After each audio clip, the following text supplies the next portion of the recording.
Hola, hola, hola, hola, hola, hola, hola, Hola, hola. Ahí hola, hola, está. hola. Bueno, de acá no se escuchó demasiado bien lo que habló él, así que supongo que nos ha presentado. Les agradezco mucho por estar acá presentes. A ver, ¿se escucha? No. Hola, hola, hola, hola, hola. Este no.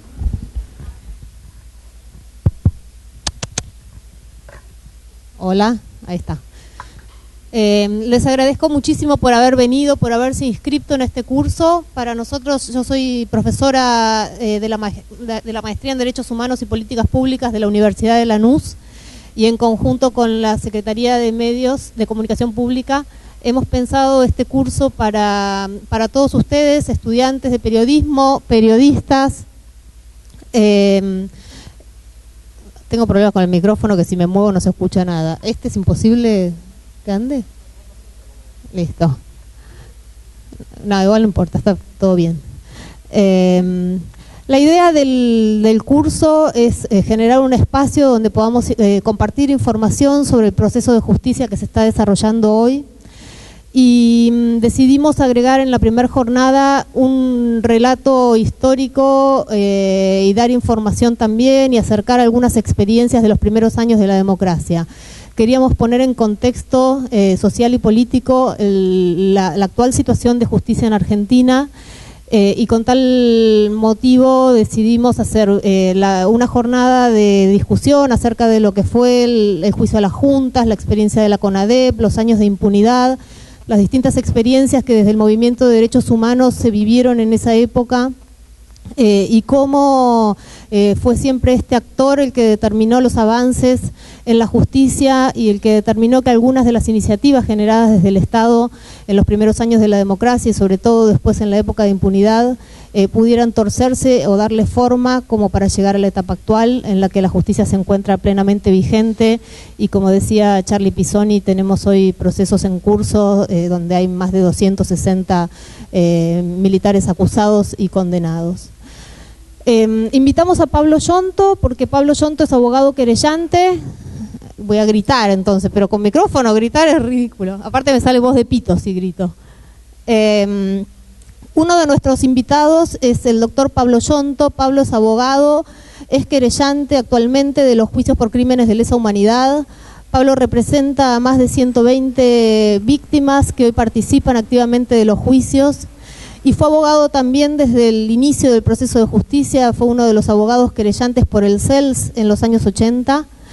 Pero además Pablo reúne dos características, una la de ser abogado, como decía, y la otra es de ser periodista. Entonces Pablo tuvo la experiencia de haber cubierto como periodista el juicio a las juntas, y por eso nos pareció importante invitarlo como para poder compartir con ustedes cómo fue ese momento, cómo fue ese juicio y cómo se vivió desde la perspectiva del periodismo.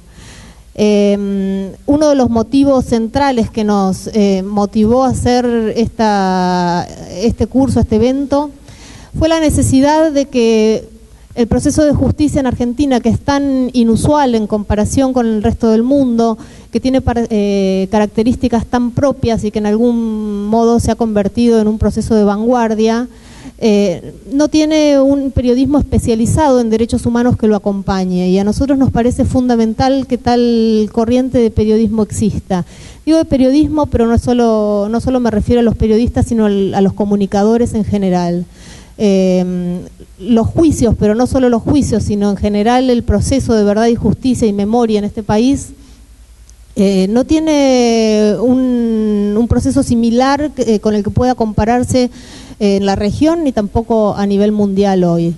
Como ustedes saben, desde el principio de la democracia, Argentina fue creando mecanismos que permitieron dar respuestas en algunos casos y también clausura en otros al clamor por la verdad y la justicia.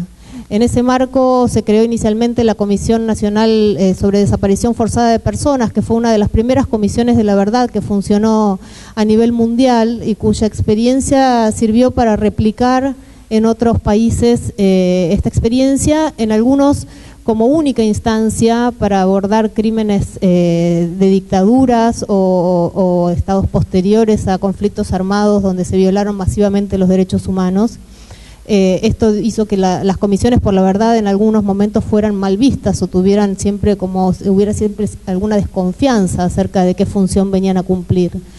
En Argentina la CONADEP, si bien fue pensada como un organismo que iba a dar una imagen, una fotografía de lo que había ocurrido en el país durante la dictadura militar, finalmente se convirtió, de hecho y por mérito de los propios trabajadores de la CONADEP y de los organismos de derechos humanos que colaboraron, en como un auxiliar de la justicia. La CONADEP funcionó casi como una fiscalía de investigación, y toda la información que la CONADEP recabó fue entregada a la justicia y fue parte de los casos que luego fueron sometidos a juicio a través de la acusación del fiscal Estracera.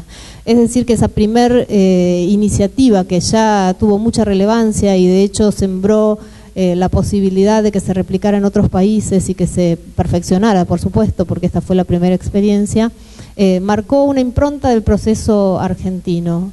También pasó de un modo similar con el juicio a las juntas. No ha habido procesos judiciales de esas características, o ha habido pocos. Digo, en la historia se puede encontrar una experiencia anterior en Grecia, pero no muchas más, en los que el Estado se pusiera firmemente en la decisión de llevar al banquillo de los acusados a los máximos responsables del terrorismo de Estado.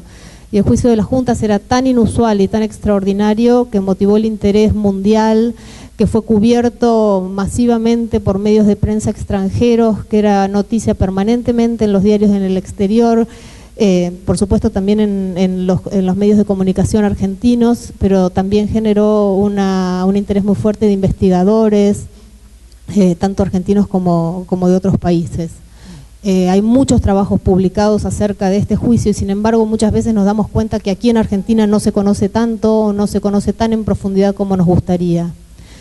La etapa que siguió al juicio a la Junta fue la apertura de un montón de casos judiciales que no estaban previstos en la estrategia general que se había trazado el gobierno, pero que fueron productos de lo que surgió. Tanto la CONADEP como el juicio a las juntas pusieron en evidencia una realidad que era imposible soportarla sin acción política y judicial sobre ella, y esto motivó que por decisión de la propia Cámara Federal, que condenó a los comandantes, se abrieran muchas otras causas judiciales contra los responsables de los crímenes que seguían en la línea de mando.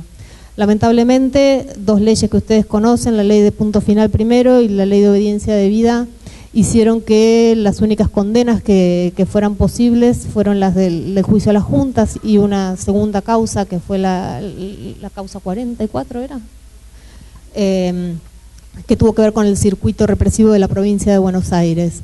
De esta segunda causa, por ejemplo, se conoce muy poco y sin embargo hubo condenas, no fue que solamente se condenó a Videla Macera y compañía.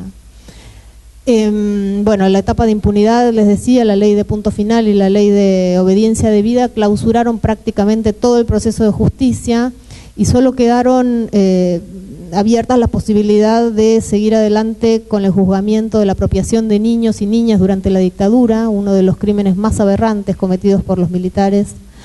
Y en segundo término, en importancia, el robo, y otro crimen muy importante, pero que no había habido caso, fue los delitos sexuales. Los delitos sexuales no fueron perdonados y sin embargo, durante todos los años en los que la justicia prácticamente no actuó, no hubo ninguna acción respecto de este delito que no estaba exculpado. Sin embargo, en el proceso actual sí ha empezado a haber mucho movimiento, mayores denuncias, mayores testimonios y una apertura de parte de los agentes de la justicia para escuchar que los crímenes sexuales eran una de las prácticas que ocurrían habitualmente en los centros de detención, tanto contra hombres como contra mujeres.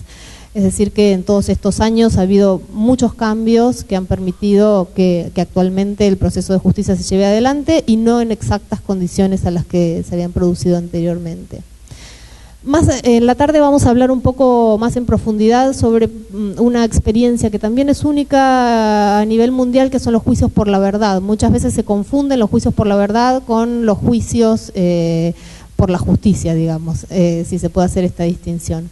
Los juicios por la verdad fueron una idea que surgió durante los años de impunidad como para poder volver a poner en escena al Poder Judicial. Las organizaciones de derechos humanos, las víctimas, reclamaron a la justicia alguna participación independientemente de que se negaran por convalidarlas las leyes de obediencia debida y punto final, que se negaran a aplicarla o a aplicar en pleno la justicia.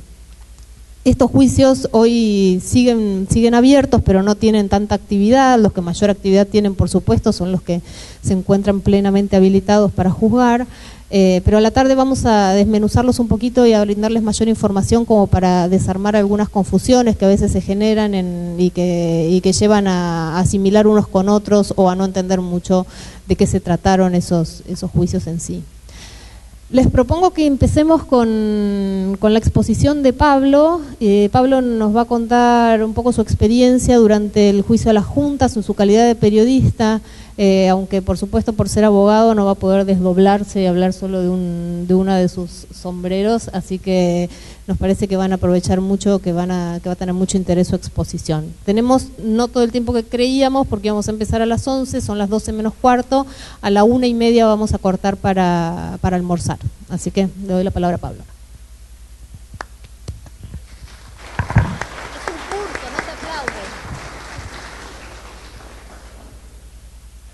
Bueno, buen día, compañeras y compañeros. No es una cuestión de oportunismo político saludarlos así. Hace muchos años, en una asamblea del diario Clarín, de trabajadores del diario Clarín, surgió este tema, y hace muchos años que algunas y algunos veníamos intentando saludar de esta manera, y ahora nos resulta bastante grato que se extienda por todo el país. Nosotros hemos aprendido a saludar como compañeras y compañeros a partir de una asamblea de periodistas de Clarín, cuando las asambleas llevaban mucho tiempo de prohibidas en el diario. Quienes están aquí creo que conocen tal vez mejor que nosotros todo lo que ha sido la historia de persecución sindical, política, gremial en el multimedio. Pero veníamos de muchos años sin asamblea, cosa que se repite hoy en el diario Clarín, y se autoconvocó una asamblea de trabajadores de prensa, y bueno, quienes aquí tengan experiencias en asamblea saben que en toda asamblea el mecanismo es levantar la mano, pedir la palabra. Cuando se le da la palabra, generalmente el trabajador empieza diciendo, bueno, compañeros, quiero plantear tal y tal cosa, y veníamos así en esa asamblea. Había que intentar formar una comisión interna, y empezaron a levantar la mano y decía, bueno, digo, compañeros, yo propongo hacer una elección de comisión interna de esta manera. Después levantaba la mano otro y decía, compañeros, yo propongo hacer la elección de otra manera, y de pronto de atrás, donde suelen ponerse los más tímidos, los más nuevos, levanta la mano una periodista que llevaba muy poquito tiempo en el diario. Pide la palabra y dice, yo lo que quiero pedir a la mesa es que les diga a los que intervienen que por favor no digan la palabra compañeros, porque aquí no somos todos peronistas. Entonces nos quedamos en silencio, nadie se animaba a decir nada, hasta que levanta la mano un compañero que no era peronista,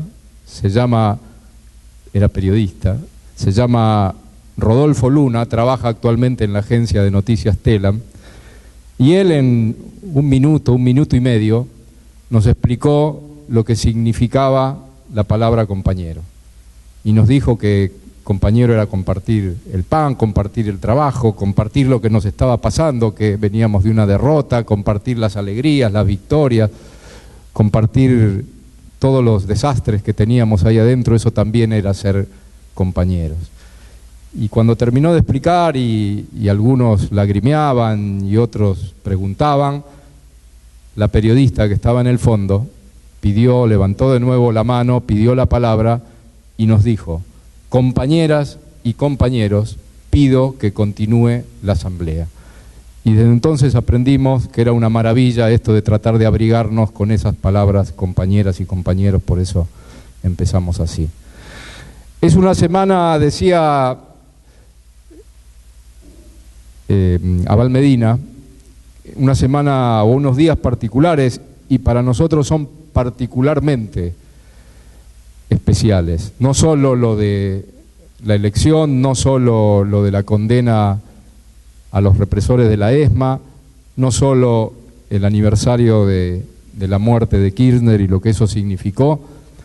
El sábado, el viernes y el sábado pasados, en la misma semana, por primera vez nos juntamos los abogados y abogadas de todo el país que actuamos en las causas de lesa humanidad en las primeras jornadas nacionales de abogadas y abogados, y la verdad que fue histórico el hecho, más allá de que habían habido algunas reuniones antes, pero por primera vez nos juntábamos para discutir y elaborar política nosotros en los juicios, política judicial, y elaborar estrategias para actuar lo más juntos posibles en los juicios que se están desarrollando en toda la Argentina. Unos días después viene este seminario que para muchos de nosotros representa una gran esperanza. Estamos convencidos de que aquí puede haber un cambio generacional en uno de los medios o en uno de los rubros o en uno de las actividades que mayor deuda tiene con la sociedad argentina, que es el periodismo y los medios de comunicación. Estamos en deuda enorme con nuestra sociedad y hay que pagar las responsabilidades de todo lo que hizo y lo que no hizo la prensa. Y por lo tanto que este seminario tenga este contenido, para muchos de nosotros representa en esta semana o en estos 10 días maravillosos, otra esperanza de que algunas cosas en la Argentina empiezan a cambiar.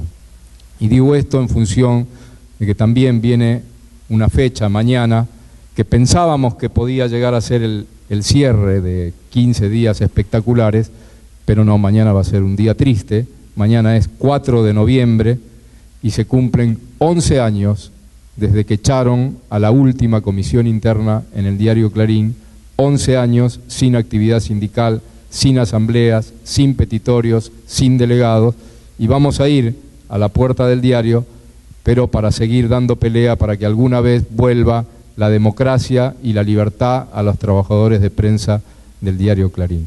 Este es el marco de estas 2 semanas en el que ahora estamos aquí juntos para hablar un poco de experiencias y de realidades hoy, de lo que son los medios, de lo que son los periodistas, de lo que son los jueces, de lo que son los abogados, de lo que son los fiscales, en función de construir una comunicación, como bien se dice aquí, con memoria en movimiento. Y vamos a tratar de impulsar en ese sentido este desafío de ayudar o intentar ayudar a construir una generación de periodistas distintos en la Argentina. No venimos a hablar, por lo menos algunos de nosotros, no venimos a hablar acá desde el periodismo independiente, mucho menos desde el periodismo autónomo, mucho menos del periodismo objetivo, no. Venimos a hablar desde el compromiso de un periodismo que se llame militante o no se llame militante, es un periodismo con compromiso. Muchos de quienes estamos aquí hemos asumido hace años, no desde siempre, porque cuando empezamos muchos fuimos unos nabos que nos creíamos aquello del periodismo independiente y de que los grandes medios eran el gran faro que debía iluminar a la prensa en la Argentina, y tuvimos como modelos a quienes hoy repudiamos. Nosotros formamos parte de una generación que creyó que algunos modelos de periodismo eran muchos de los que hoy repudiamos. Joaquín Morales Solá, Chiche Helblum, el Monopolio Clarín, el diario La Nación, la editorial Perfil, Jorge Fontevecchia, etcétera, etcétera. No somos una generación de periodistas que nos podemos enorgullecer del periodismo que se hizo en la época de la dictadura. Yo ingresé al diario Clarín en 1978, con 17 años, entré a la sección deportes y la verdad yo pensé que entraba al mejor diario de la Argentina.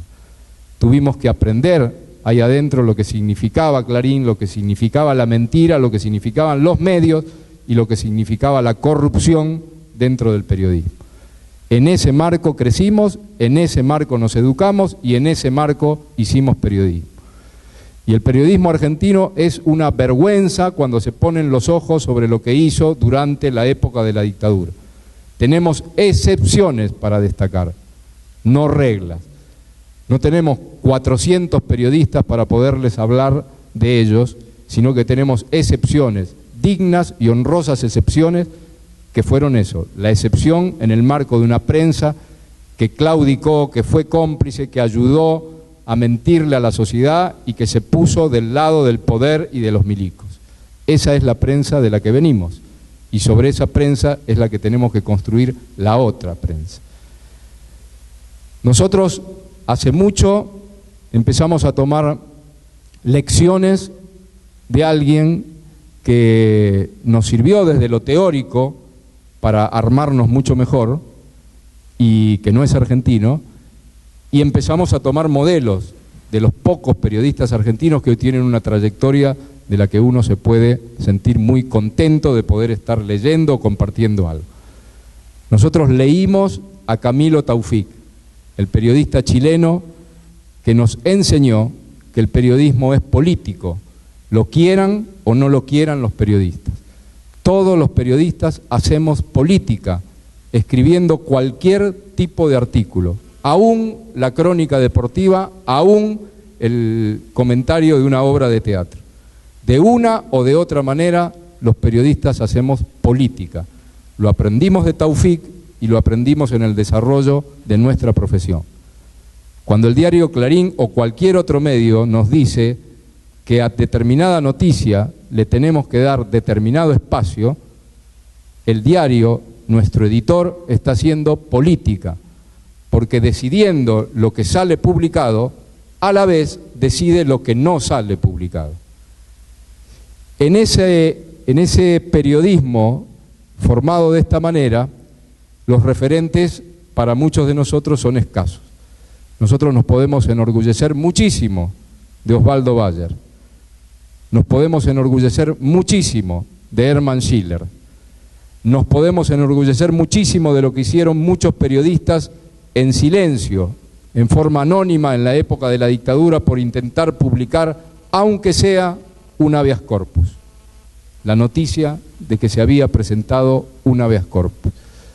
En ellos nos miramos, en ellos intentamos reflejarnos y vamos a ver si la construcción de una generación distinta de periodistas puede también en el campo de los derechos humanos, no sé si lavar, pero al menos demostrar que en la Argentina aprendimos de aquel horror del periodismo y hoy estamos construyendo una generación distinta de periodistas que se ponga también a la vanguardia en la pelea por los derechos humanos. Formamos parte de una generación de periodistas que en la década del 80, cuando se caía la dictadura, cultivó el periodismo amarillo que hizo de los derechos humanos un circo en los primeros meses del derrumbe de la dictadura.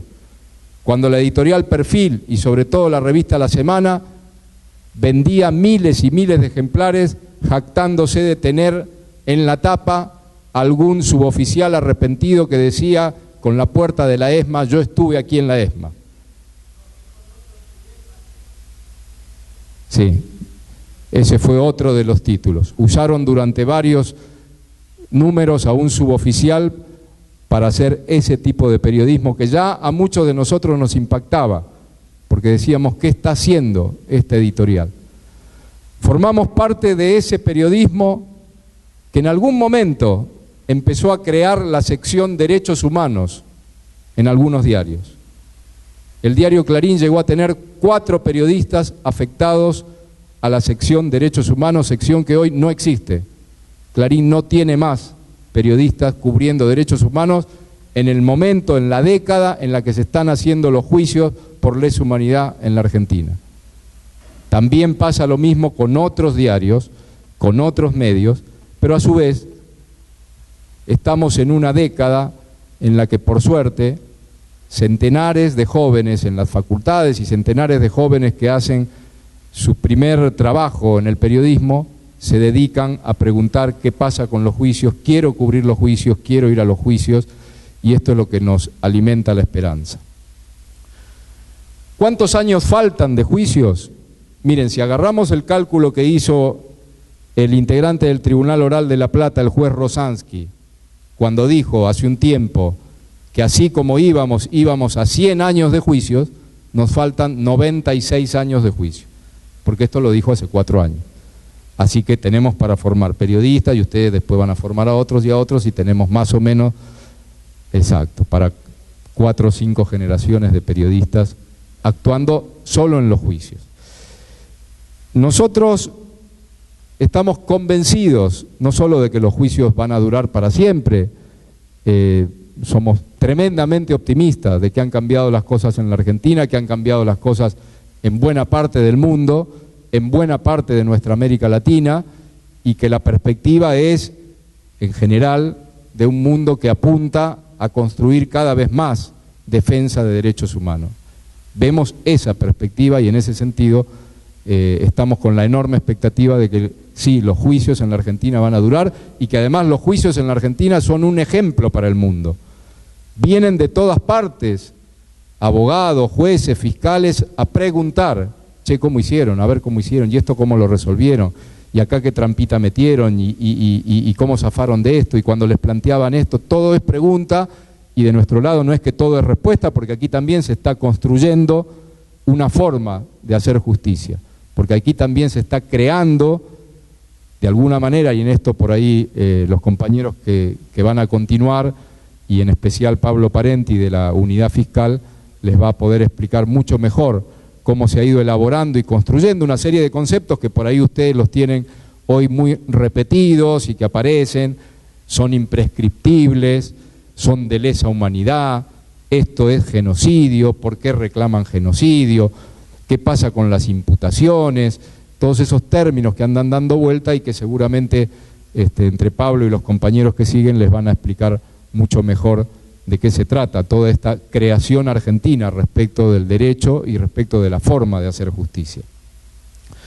Nosotros venimos también de un juicio a las juntas, sin dudas, pero ya para esa altura, cuando por lo menos algunos empezábamos a transitar otro camino y dejábamos de ser los ingenuos adolescentes que habíamos entrado a los medios y que les creíamos todo a quienes estaban antes que nosotros y sobre todo a nuestros jefes y nuestros editores y los dueños de los medios, allá por el 83 y por el 84, cuando ya la historia empezaba a ser distinta y se asomaba el juicio a las juntas que se desarrolló durante 1985, muchos empezamos a ver que no todo era tan bello como relucía.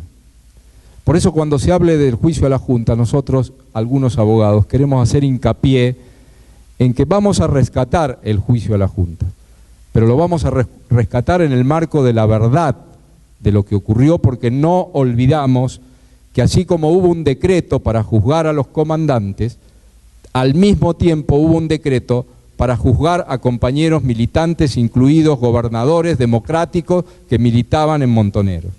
De eso no vamos a olvidar. Por eso rescatamos el juicio a la Junta, pero no olvidamos que su origen fueron 2 decretos, uno para juzgar a los militares y otro para juzgar a los militantes. Y fue el mismo gobierno el que lo sacó. Como no nos vamos a olvidar del Nunca Más, que contenía un prólogo que debió ser, no sé si subsanado, pero por lo menos se introdujo un nuevo prólogo ahora, para que estén los 2 prólogos, no para sacar el prólogo del Nunca Más de aquellos años de los 80, sino para que la gente pueda leer los 2 prólogos, el que se hizo en la década del 80 y el que se hizo ahora, para que el Estado pueda decir, hubo un prólogo que sostenía la teoría de los 2 demonios y hubo otro prólogo que no la sostuvo. Porque no nos olvidamos tampoco como periodistas que cuando se anunció la entrega del documento de la CONADEP, el informe que luego sería el libro Nunca Más, apareció por televisión un ministro del Interior iniciando su discurso en la presentación y diciendo que a estas playas habían venido ideas foráneas, que eran las ideas marxistas, para, etcétera, etcétera, y esa era la manera de introducir nuevamente la teoría de los dos demonios. Ese ministro se llamaba Trócoli. Fue antes de la... exacto. No nos vamos a olvidar, vamos a rescatar ahora el juicio a la Junta, sin duda, pero antes queremos decir esto porque formó parte de nuestra historia y sobre todo formó parte de la historia militante de los organismos que en aquella época, muy silenciados por la gran prensa, protestaban por esto y nos advertían de lo que iba a pasar y de lo que estaba ocurriendo. Entonces llegó el juicio a las juntas y éramos periodistas y nos teníamos que acreditar y teníamos que ver qué pasaba, todo era nuevo. El juicio se hizo en la sala que está en el Palacio de Tribunales, lo llaman Palacio de Tribunales, en la calle Talcahuano, lo que se conoce como la sala de la Cámara Federal, y de pronto un rumor empieza a recorrer las redacciones. Dice el gobierno que no va a permitir la televisación de los juicios, del juicio de la Junta. Parecía increíble que el juicio que más atención concitaba en aquel momento, no en la Argentina, en el mundo, porque aquel juicio sí que despertó la atención mundial, porque era la primera vez que se iba a juzgar en Latinoamérica a los asesinos de una dictadura, con la justicia en democracia. Y sin embargo, el gobierno ya estaba diciendo que no se iba a permitir la televisación del juicio. Y ganó el gobierno de aquel momento, en una discusión que se dio muy leve, pero que con el argumento de que todavía los militares estaban en condiciones y capacidades de levantarse y dar un golpe, y etcétera, etcétera, etcétera, para no irritar y no sé cuántas cosas más, el juicio a la Junta no iba a ser televisado. Y efectivamente el juicio a la Junta no fue televisado. Y entonces hubo que hacer algo que todavía ahora hay que hacer, porque ahora hay algunos tribunales, por no decir la mayoría, que también impiden la televisación de una parte de los juicios. Ahora se permite, en general, salvo el Tribunal de La Plata, que casi permite todo, pero la mayoría de los tribunales hoy en la Argentina permiten la filmación del inicio, la filmación de los alegatos, y la filmación de la sentencia y la transmisión de la sentencia. El resto del juicio, que tiene bastantes etapas, un juicio no es solamente los testigos.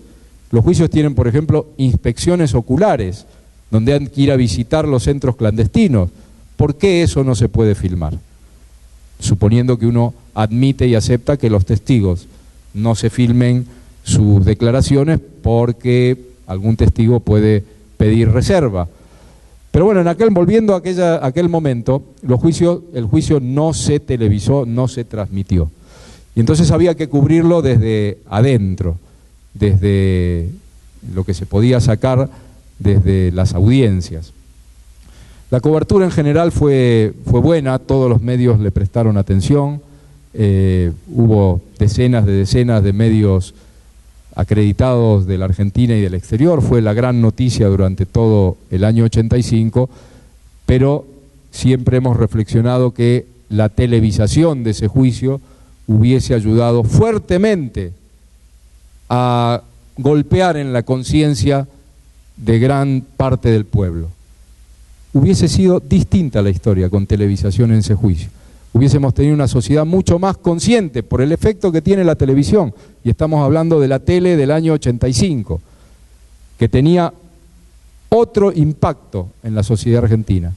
Hoy ustedes tienen el cable, los 80 canales, las opciones, internet, etcétera. En aquel momento el poder de la televisión era muchísimo más que el de ahora.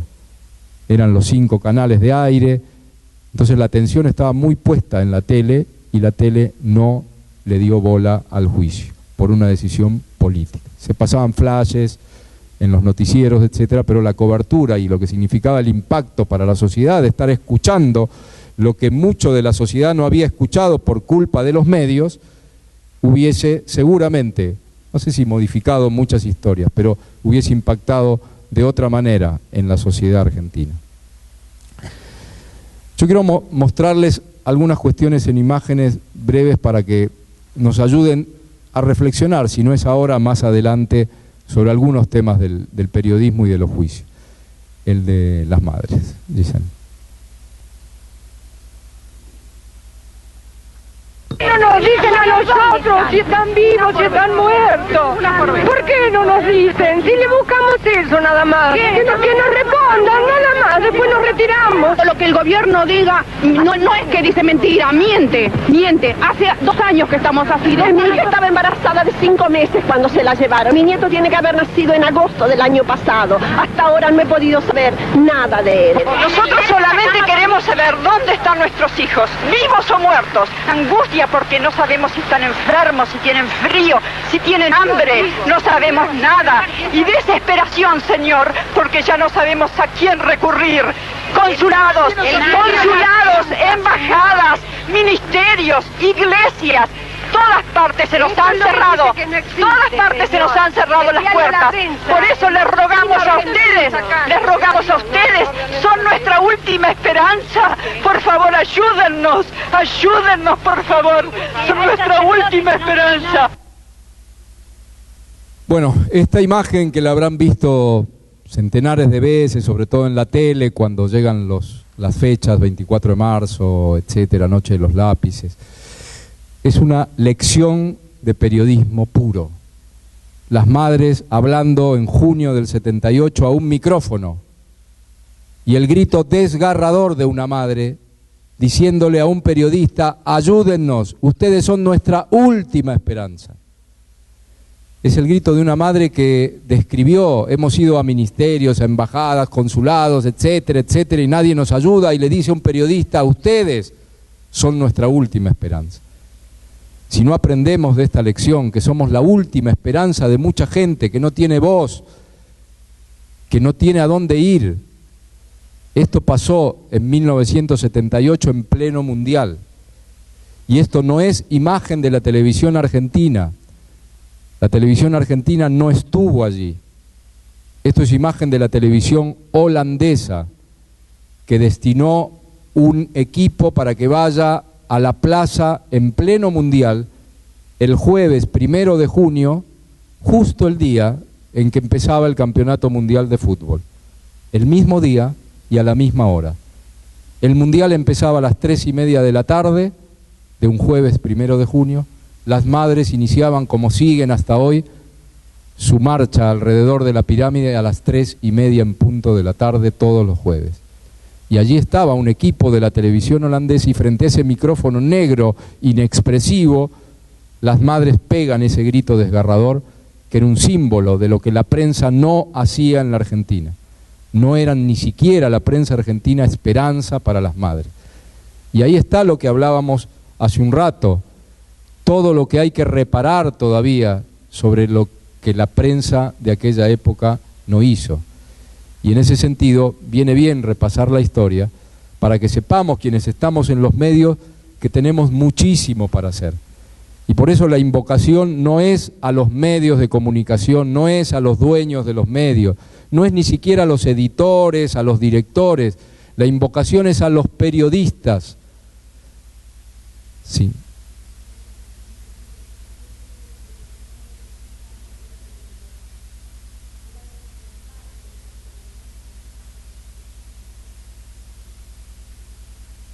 ¿Querés decirlo en el micrófono para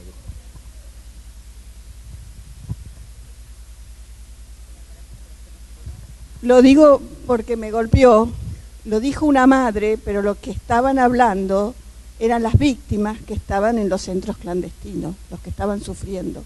Esos les pedían: ayúdennos.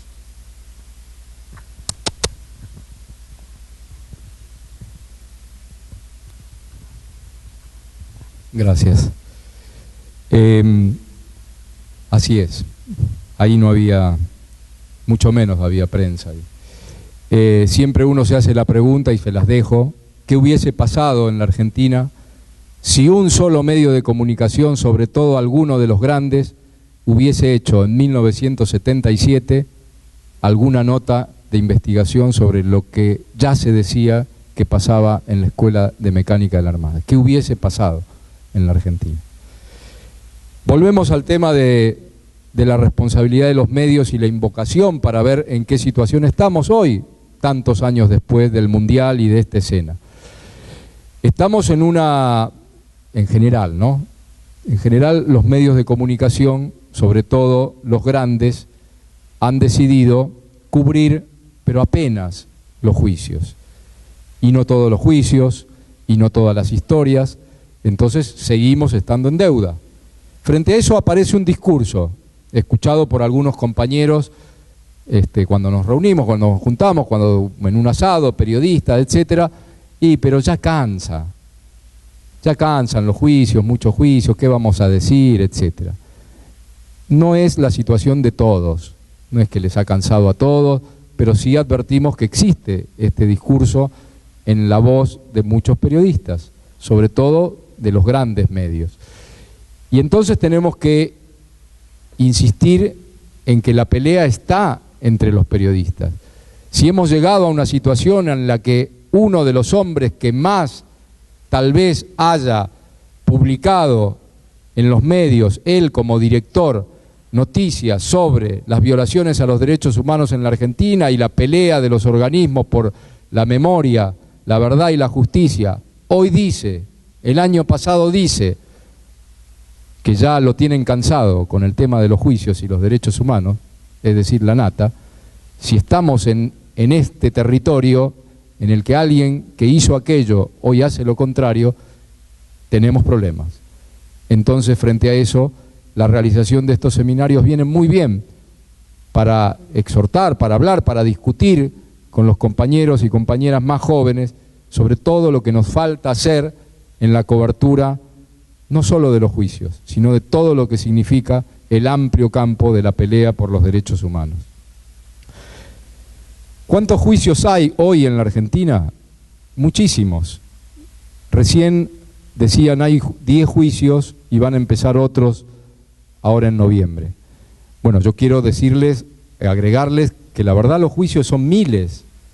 Lo que vemos son los juicios orales, la finalización de los juicios. Pero mientras tanto, en todo el país están desparramados miles de juicios en los que hoy se está investigando lo que pasó.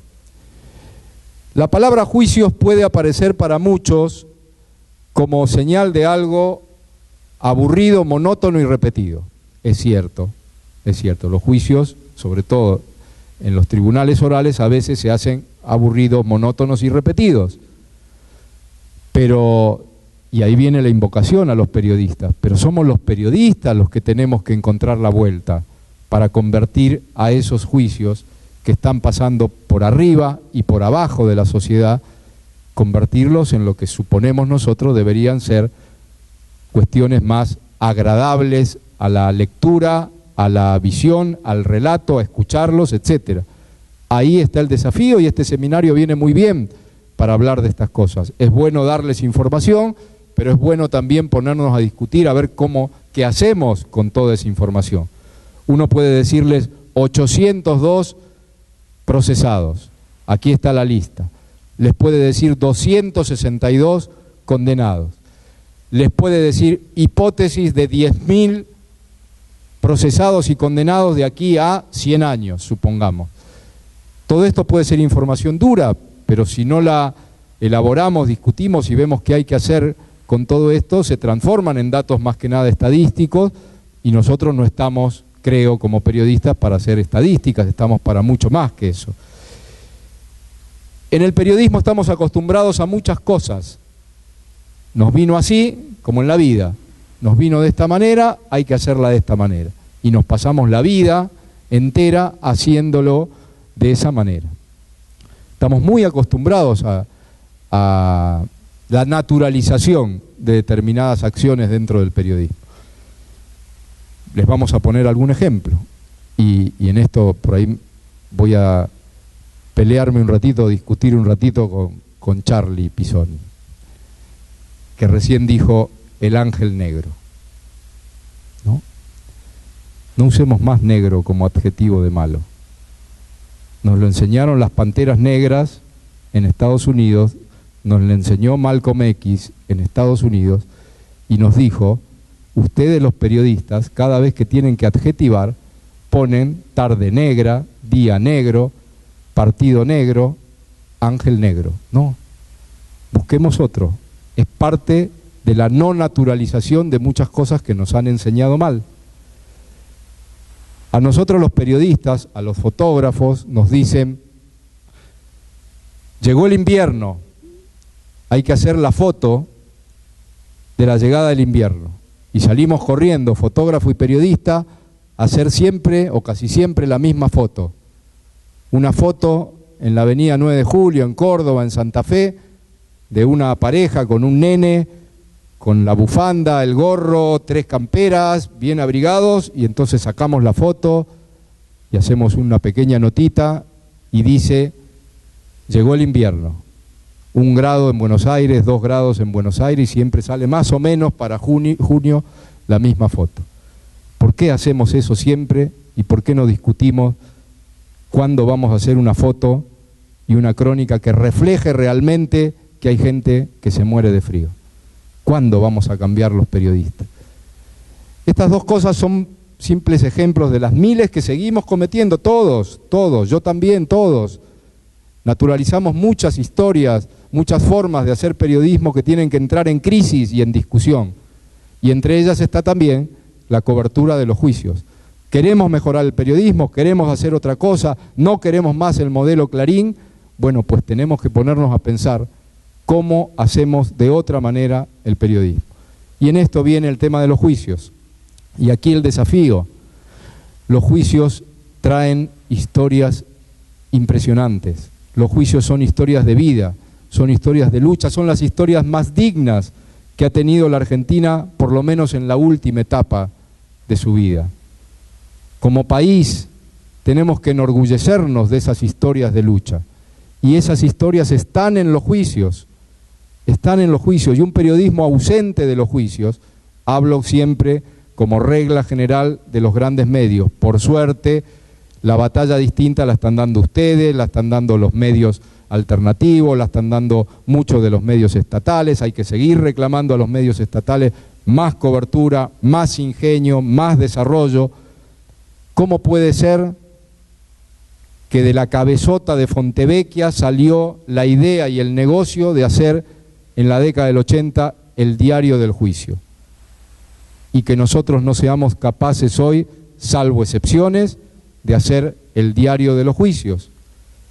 Tenemos muchas cosas para pensar y para hacer. Por ahí no hay que reproducir el modelo del diario del juicio, pero en la Argentina se está produciendo un hecho histórico en todo el país, provincia por provincia, y debería estar registrado día a día en algún lado. Es un desafío de las tantas tareas para hacer. ¿Qué nos estamos perdiendo? Nos estamos perdiendo un montón de historias por no tener la cantidad necesaria de periodistas volcados a todos los juicios, buscando eso, buscando historias. Si estuviera aquí Gabo, si estuviera aquí García Márquez, estaría fascinado por la cantidad de historias para contar que salen de las investigaciones, de los juicios, de los testimonios, de las propias sentencias, de los debates, de los familiares de los milicos que van a la bandeja de arriba a ver los juicios. En todos esos casos hay historias para contar. Nos estamos perdiendo que en la Argentina decenas de ex colimbas están yendo a declarar a los juicios, a contar cómo intervinieron en operativos, a dar nombres y apellidos de los represores, a contar historias guardadas durante 30 y pico de años que los están atormentando. Esos colimbas hoy están pasando por los tribunales. No en los juicios orales, todavía no han llegado muchos ahí, pero sí en los juicios por abajo, donde se está investigando. Y ahí tendríamos que estar preguntando, ¿dónde hay juicios de investigación? ¿Qué nos estamos perdiendo los periodistas? Seguir el ejemplo de Rodolfo Walsh. ¿Por qué no tenemos periodistas investigando delitos de lesa humanidad? Salvo excepciones, que las hay. Acá hay algunos compañeros que trabajan en algunos medios que se han dedicado a la investigación periodística, pero siempre son los menos. Qué bueno sería encontrarnos un día con un medio de comunicación que dice la investigación de este medio, durante 1 año y medio, permitió encontrar a uno de los nietos a recuperar. Qué orgullosos nos sentiríamos de una prensa así. Qué bueno sería que una investigación periodística, después de 2 años o 3 años, dijera: hemos encontrado a uno de los prófugos que está buscando la justicia. Ese es el periodismo, entre otras cosas, que tenemos que incentivar.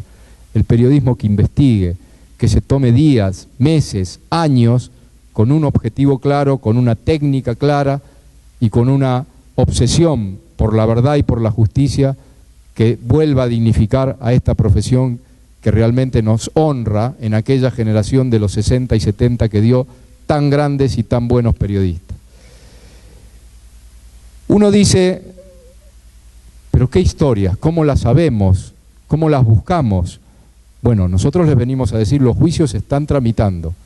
Pónganse en contacto con los organismos, pónganse en contacto con los abogados, pónganse en contacto con los fiscales, tienen fuentes a rolete para averiguar qué está pasando, quién va a declarar, qué se está investigando, y ayuden, convirtámonos en esta esperanza, ayudemos a las madres en las tareas de investigación, a las abuelas, a los hermanos, a los hijos a encontrar pistas, a encontrar colimbas, a encontrar lugares donde hubo enterramientos, a encontrar y averiguar qué pasó con cada uno de los vuelos de la muerte. Ahí está nuestra responsabilidad de poder construir mucha, mucha historia. Ustedes preguntarán: ¿pero y cómo lo hacemos? ¿En qué formato? ¿Dónde? Elijan el lugar que elijan. Hoy tenemos 1000 posibilidades, tenemos 1000 formatos. Usemos el formato libro, usemos el formato documental, usemos el formato que quieran, pero usemos todos los formatos. Tenemos internet para hacer periodismo por internet y allí podemos publicar historias, investigaciones, etcétera. La justicia está esperando eso. Muchas de las pruebas aportadas en la justicia tienen que ver con el rol que sí cumplieron compañeros que se pusieron a investigar. Muchos compañeros de Miradas al Sur, de Tiempo Argentino, de la agencia Telan, están haciendo esto. Hay que imitarlos y continuar. En ese camino seguramente vamos a poder construir un periodismo distinto.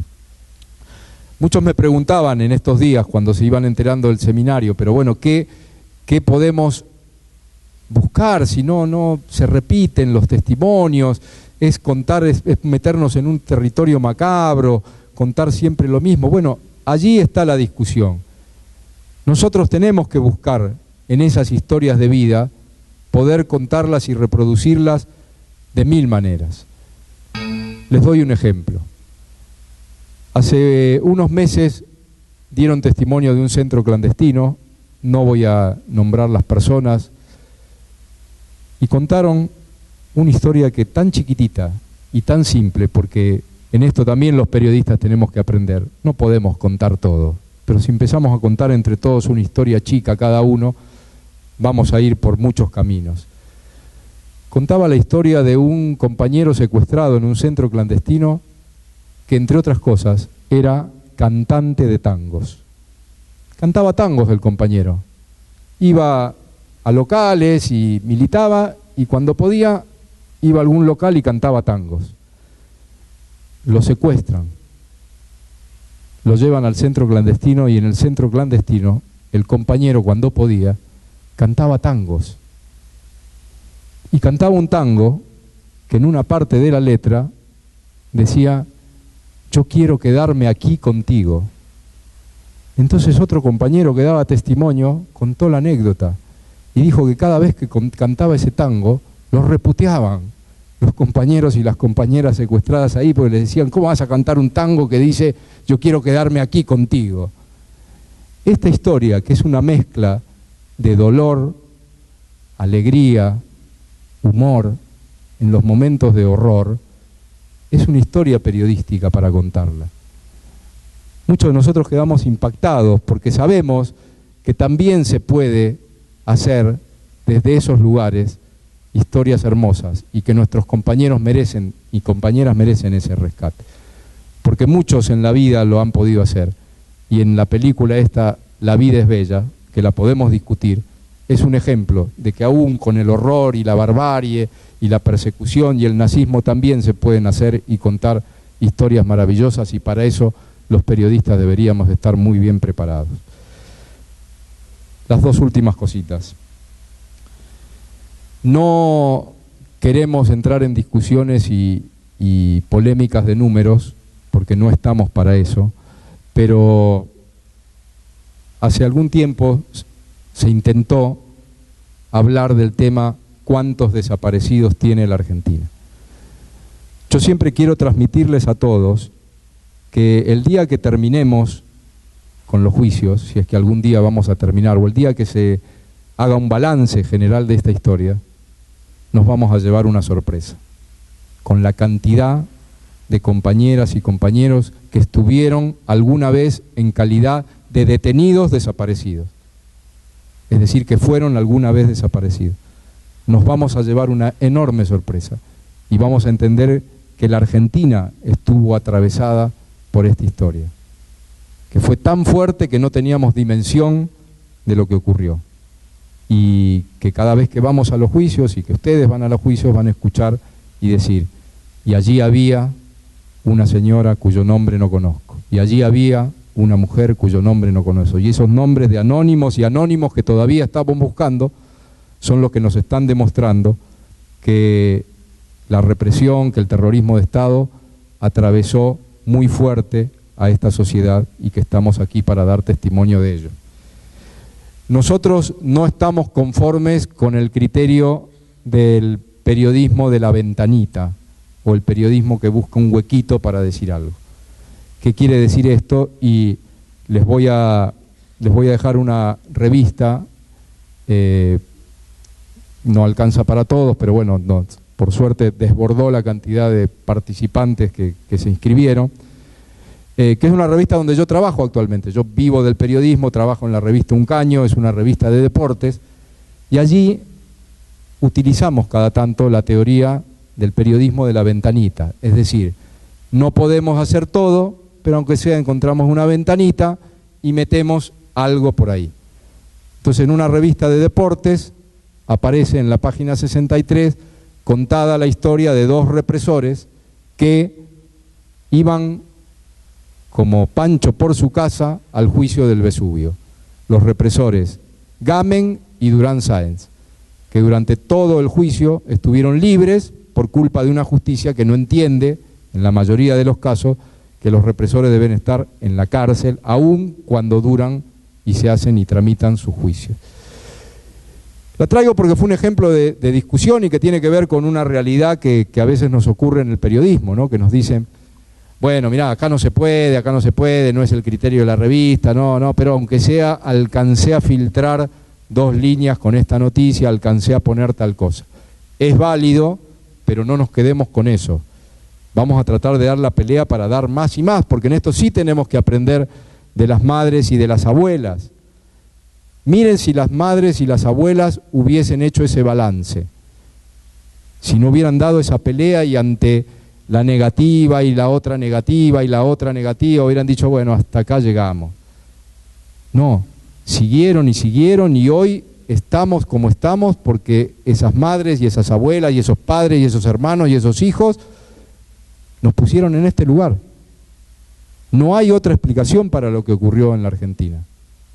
La Argentina es vanguardia porque tuvimos esas madres y abuelas de pañuelo blanco y esos familiares que fueron vanguardia y que no aflojaron ni aún en los peores momentos y que tuvieron el ingenio que les reclamamos a los periodistas. Hubo que usar el ingenio para hacer los juicios en el exterior y que no se apagara la llama. Hubo que usar el ingenio para hacer los juicios por la verdad y que estuvieran, aunque sea, desfilando para dar explicaciones. Y 1000 cosas más. Como periodistas, no hagamos de la teoría del periodismo de la ventanita la regla. La usamos, pero demos la pelea en cada medio, en cada lugar, para que cada vez haya más espacio para los juicios, para lo que fue la historia de los organismos de derechos humanos, para la historia de la militancia, para la historia de los compañeros. Esas son historias que hay que rescatar y que tenemos que ponerlas en el blanco papel. Hoy llaman de una radio y preguntan qué se opinaba sobre el caso del gato Andrada. El Gato Andrada es un arquero de fútbol, jugó en Rosario Central, entre otros clubes, agente civil de inteligencia. El hecho creo que salió ayer en la tele. El caso del Gato Andrada se conoce hace más de 14 o 15 años. Lo traigo porque hoy volvió a aparecer y quiero rescatar que la aparición del tema del Gato Andrada en la prensa tuvo que ver con un compañero periodista de Página 12, Carlos Rodríguez, que investiga y cuando encuentra, publica. La historia del Gato Andrada es muy vieja en la Argentina, se conoció hace muchos años, pero si no la muestra la tele, parece que no existe. Y el Gato Andrada hoy todavía está libre y sin juicio, porque claro, el tema de la prensa, y con esto cierro, el tema de la prensa tiene mucho que ver todavía con lo que nos pasa. Este video de La Última Esperanza, yo se los muestro a ustedes porque ustedes siguen siendo la última esperanza. ¿Para qué? Todavía para presionar a muchos jueces. No tenemos un poder judicial que está haciendo todas las cosas bien. No, tenemos problemas serios. Nos reunimos el otro día los abogados y en todo el país más o menos los mismos problemas. Fragmentación de juicios, una cantidad enorme de estos represores libres en sus casas, muchos en un country. ¿Por qué ocurre esto? Porque los jueces no rinden cuentas. Y la única manera que podamos hacer algo para que rindan cuentas es si tienen la prensa atrás, reclamando, exigiendo, llamando por teléfono a un juez y diciendo ¿por qué tal persona fue largada después de una condena? Y a ver qué dicen los jueces. Vamos a ver qué hacen los jueces después de que 200 o 300 periodistas, cada vez que termine un juicio, le pregunten y pongan como titular sus palabras, dando explicaciones de por qué decenas, no 3 o 4, decenas de genocidas todavía están libres en la Argentina. Y eso tiene que ver con muchos tribunales. Y hay que, así de duro, hay que decirlo así de crudo, hay que meterles presión a los jueces. Y es una presión legítima, porque la prensa es legítima, es un poder legítimo también para exigir. Y en eso les pedimos a ustedes ayuda, los necesitamos como alguna vez necesitaron las madres ese micrófono como última esperanza. Y bueno, agradecerles que estén aquí, agradecerles que se hayan anotado y que continúen en este seminario de formación y que puedan convertirlo en algo, porque bueno, estamos convencidos muchos de nosotros que no es que necesitamos otro periodismo, necesitamos otros periodistas, que es una cuestión de compromiso y de militancia, y estamos seguros que todos los que están aquí en el corazón y en la piel, estos dos o estas tres palabras que siempre intentamos que se nos conviertan parte del ADN, estén siempre presentes, ¿no? Sabemos que memoria, verdad y justicia forman parte de nuestra historia, pero también queremos que cada periodista pueda repetirlas con orgullo y poder decir: soy periodista de la memoria, de la verdad y de la justicia. Gracias.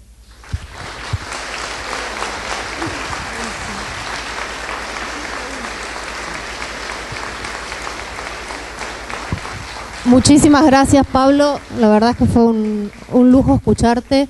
Yo quería agregar sobre lo que vos decías, que me parece que además del interés que tiene rescatar historias de sobrevivientes, de víctimas y de algunos testigos, también están los archivos esperando ser mirados. Hay una gran cantidad de archivos que se han desclasificado en los últimos años y sé por mi experiencia como abogada y por el contacto que tengo con los abogados que están trabajando en los juicios, que la capacidad de entrar a leer esos archivos de parte de los abogados que están día a día, llevando muchas veces sentados en la sala de audiencias, es muy poca, y ese es un trabajo en el que la investigación periodística podría ser de gran valor, tanto los archivos que se han abierto en el Ministerio de Defensa como el proceso nuevo que se está llevando adelante en el Ministerio de Seguridad, que por primera vez están empezando a investigar los archivos de la policía y de las fuerzas de seguridad, que hasta ahora habían sido casi inexplorados y sobre todo se habían mantenido con mucho celo fuera del alcance de los organismos de derechos humanos, de los jueces, de los fiscales y de los periodistas también. Quería remarcar eso nada más, y si les parece abrimos un espacio para preguntas. Giselle tiene el micrófono y Pablo está muy ávido de escucharlos y nosotros también.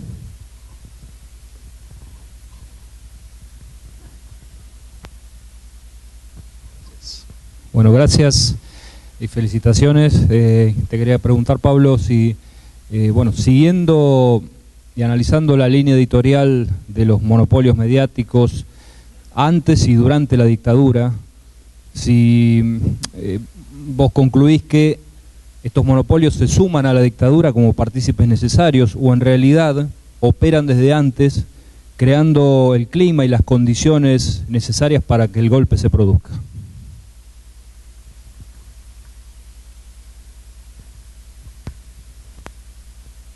Hola. Creo que el papel y el rol que jugó la prensa es parte de lo que también tiene que juzgarse en la Argentina.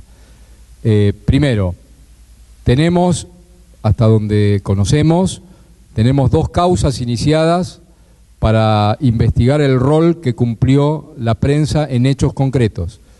No estoy incluyendo ahí la causa papel prensa, que digamos va, creo que por otro lado, porque ahí más que nada, si bien está ligado, digo, al tema de lo que fue ocurriendo después con el monopolio de la prensa, pero me parece que lo podemos analizar aparte. Me voy a referir a 2 juicios concretos en los que se está investigando el rol de la prensa como participación criminal. Primero, caso de Telma Jara de Cabezas, madre, secuestrada en la ESMA, torturada en 1979 y llevada a una confitería en Palermo, luego de ser vestida, maquillada, pintada, peinada, para una producción periodística de la revista Para Ti, editorial Atlántida. Le hacen un reportaje falso, la llevan a la ESMA de nuevo, el reportaje sale publicado en la revista Para Ti, y en el reportaje, por supuesto, Telma contaba críticas y autocríticas sobre el tema de los organismos de derechos humanos y sobre Montoneros, y por supuesto la entrevista era toda inventada. Allí está imputado un periodista, Agustín Botinelli, que está trabajando todavía en los medios, y está imputado el directorio de Editorial Atlántida para que se investigue su responsabilidad. Y el caso de Alejandrina Barri, una niña secuestrada en Uruguay y exhibida por las revistas de Editorial Atlántida bajo el título de "Esta niña fue abandonada por terroristas, esto hacen los terroristas con su hijo", como la publicaron en varias revistas, fue titulada de distinta manera. En esas 2 causas se está investigando el rol y la participación de medios y periodistas en el tema de delitos de lesa humanidad.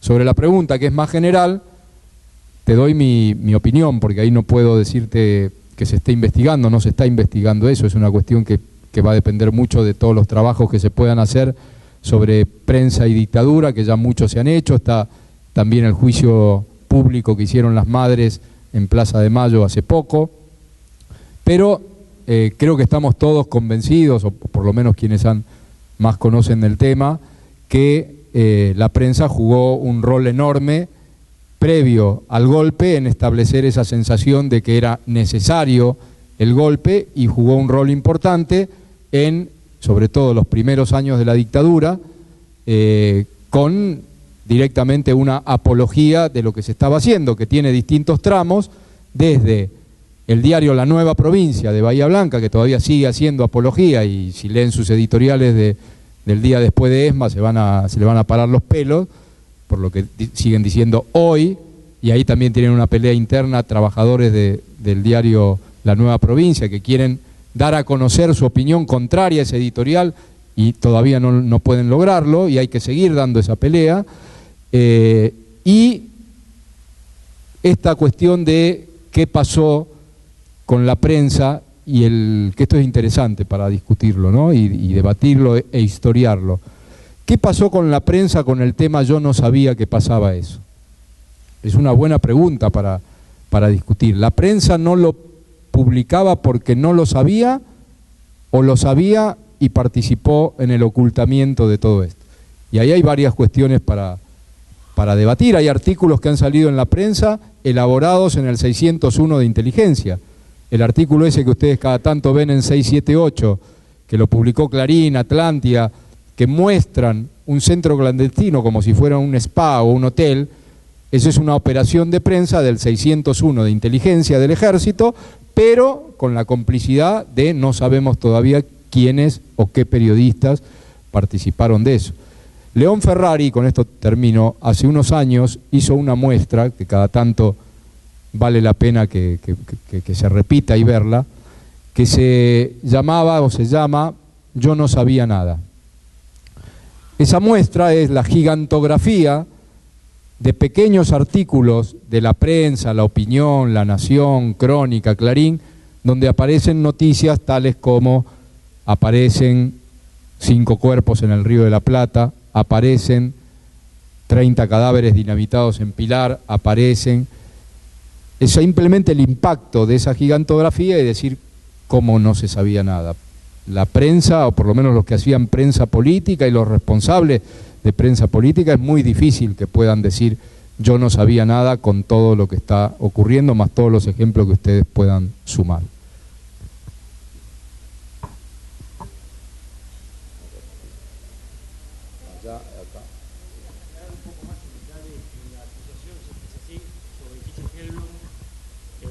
La revista Gente en la década de la dictadura.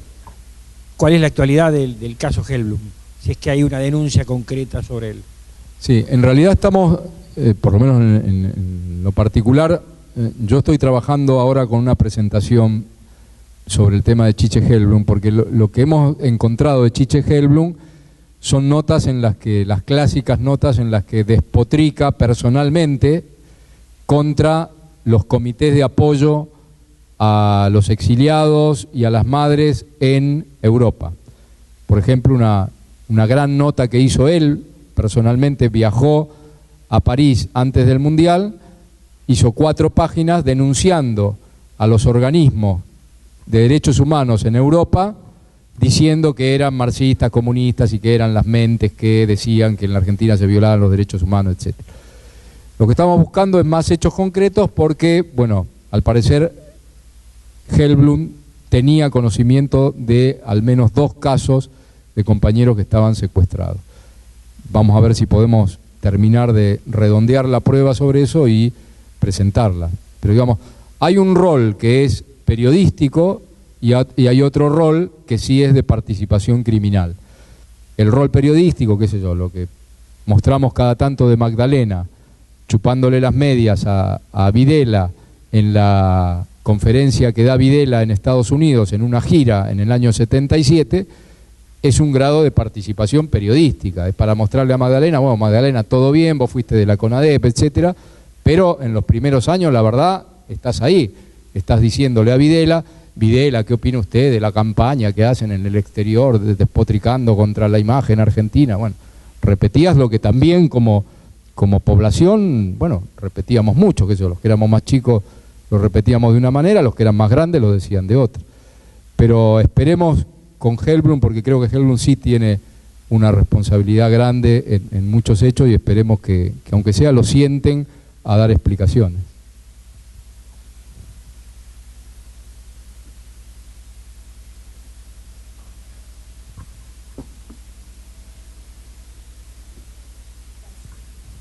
Sí,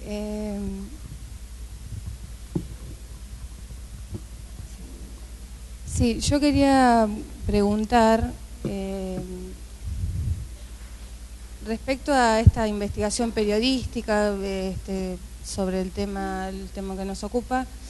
Creo que se abre un espectro también en la investigación con respecto, por ejemplo, a los centros clandestinos que siguieron funcionando luego de la dictadura, en época de democracia, mientras se sustanciaban las juntas, como por ejemplo en Santiago del Estero, donde estaba el juarismo y donde estaba Musazar, y por otro lado el tema de la participación de la Iglesia, los obispos que concurrían a los centros clandestinos, la complicidad y los argumentos que esbozaban como para justificar todo este tipo de horror, ¿no? Bueno, eso nada más. Sí, como parte de todo lo que hay todo lo que tenemos que hacer hablo como periodistas, están todas estas historias, ¿no? Por suerte hay periodistas que se han dedicado un poco más, por ejemplo, al tema de la iglesia. Berbisky y otros compañeros han hecho trabajo sobre este tema. Sí, lo que vemos es que en muchas provincias hace falta todavía hacer muchas investigaciones sobre determinados personajes de las iglesias, y donde sí tenemos una deuda grande es en el tema de las empresas. Se han iniciado una gran cantidad de causas para intentar dar la pelea, para responsabilizar a muchas empresas que fueron cómplices en los delitos de lesa humanidad, pero nos estamos dando cuenta que hay decenas de empresas que todavía ni siquiera están denunciadas, sobre todo las empresas que son medianas o empresas chicas, donde hubo búsqueda de delegados, se llevaron a la comisión interna, se llevaron a algunos delegados, donde el gerente de personal cumplió un rol, dando listas o dando teléfonos o dando direcciones para que el ejército fuera a buscar a esas compañeras o compañeros. Están iniciadas causas como Ford, como Mercedes-Benz, ceramistas de zona norte, Astarza, los otros astilleros, bueno, papel prensa de alguna manera, Ledesma. Digo, hay una cantidad, pero faltan muchas, y en ese tema sí la prensa puede ayudar mucho, ¿no? Con esta cuestión de las investigaciones. Las investigaciones ayudan, y en esto los motivos para eso, ayudan a judicializar. A los jueces no les gusta. A los jueces no les gusta que le traigas una nota, un periódico o algún lado que salió una investigación y le digan, miren, señor fiscal, señor juez, aquí hay que investigar, están contando esta historia, acá se cometieron delitos. No les gusta mucho. Muchos jueces no quieren aceptar la prueba del periodista, porque dicen que no es serio, que se investiga de otra manera, que se busca otra cosa, etcétera. Pero la verdad, nosotros, en la medida de lo posible, mucha de la prueba que presentamos tiene que ver con artículos periodísticos, citación a periodistas para que declaren sobre su investigación, etcétera, porque sabemos que, salvo excepciones, la mayoría que se pone a investigar, investiga seriamente, encuentra responsables, encuentra testigos, etcétera. Por eso, todos los que estén aquí y quieran iniciar tareas de investigación, invitados a usar el formato que quieran. Si el formato es quiero hacer un libro, háganlo. Y aunque lleve 1 año o 2 años, ese libro va a servir seguramente como prueba y para judicializar algún caso que todavía no esté en la justicia. Y estaría bueno el tema de las empresas. Nosotros sabemos que, bueno, Gustavo Veiga, también un periodista de Página 12, está trabajando un libro actualmente sobre el tema de la responsabilidad de los empresarios en la época de la dictadura. Y sabemos que hay otros compañeros intentando hacerlo, pero por ahí hay que hacerlo más local, más focalizado provincia por provincia, ¿no? El desafío creo que pasa por ahí.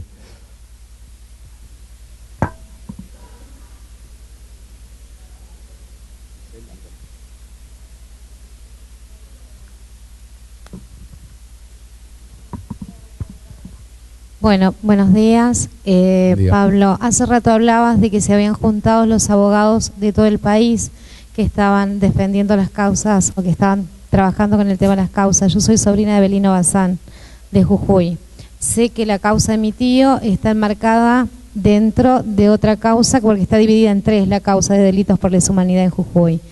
A su vez, la de Belino Bazán está subdividida en 3, Mina del Aguilar, Ledesma, como vos decías, donde está la empresa Braquier, que es la que de alguna manera entregó listas y se produjo la noche del apagón, y bueno, donde se está investigando.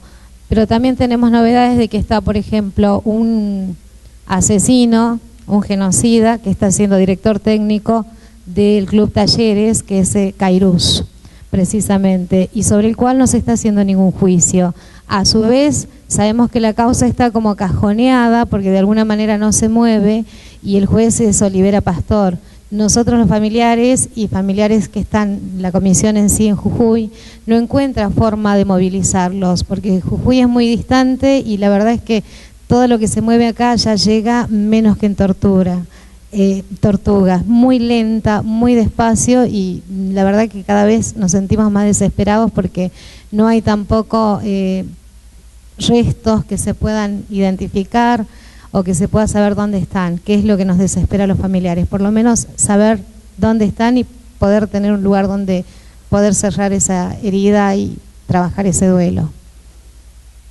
El otro día en las conclusiones de los abogados, uno de los puntos tiene que ver con lo que pasamos recién, que es mantener, iniciar, entablar algún tipo de vínculo con la prensa para a la prensa decirle que es necesario denunciar estas cosas, sobre todo lo que está pasando en algunas provincias, Jujuy, Salta, Neuquén, porque uno tiene el panorama por ahí de acá y se va contento, y si no hay juicio en ESMA está el juicio de apropiación, de plan sistemático, y si no está el de Campo de Mayo, y si no está el de La Plata, y no advertimos, o somos bastante bobos en advertir, que hay provincias donde no ha habido juicio todavía, donde la fragmentación que cuenta la compañera para que haya un pedacito de juicio ahora, el otro pedacito de juicio dentro de un año, etcétera, son problemas graves y que estamos advirtiendo que ese es un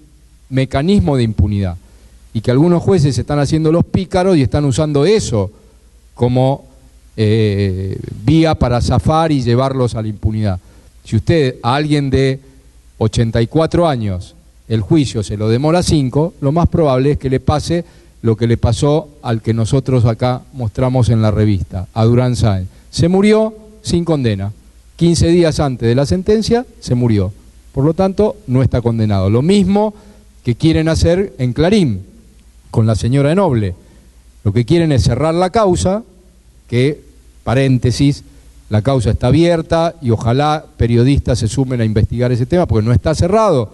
Marcela y Felipe dio negativo con algunas familias. Hay que seguir investigando. ¿Pero qué buscan?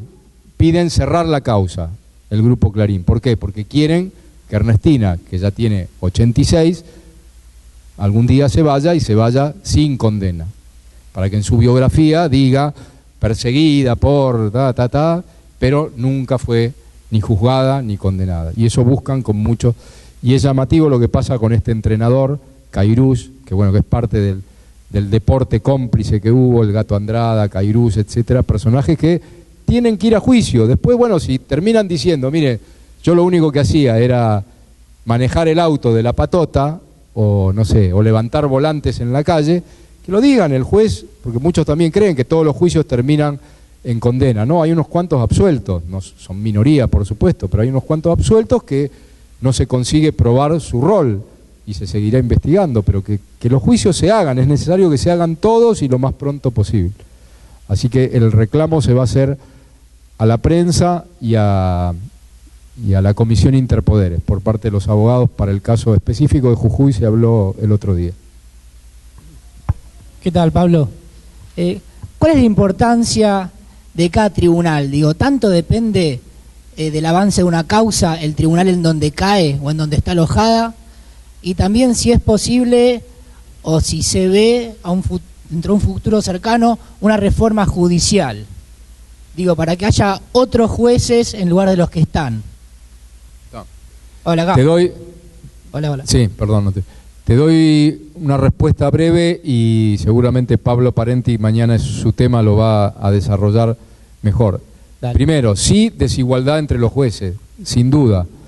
Y en esto, bueno, trasladarle a ustedes un tema que por ahí muchos de ustedes ya lo saben y los que no lo saben lo tienen como obvio. Los jueces tienen su ideología y los jueces tienen su militancia y los jueces tienen sus convicciones.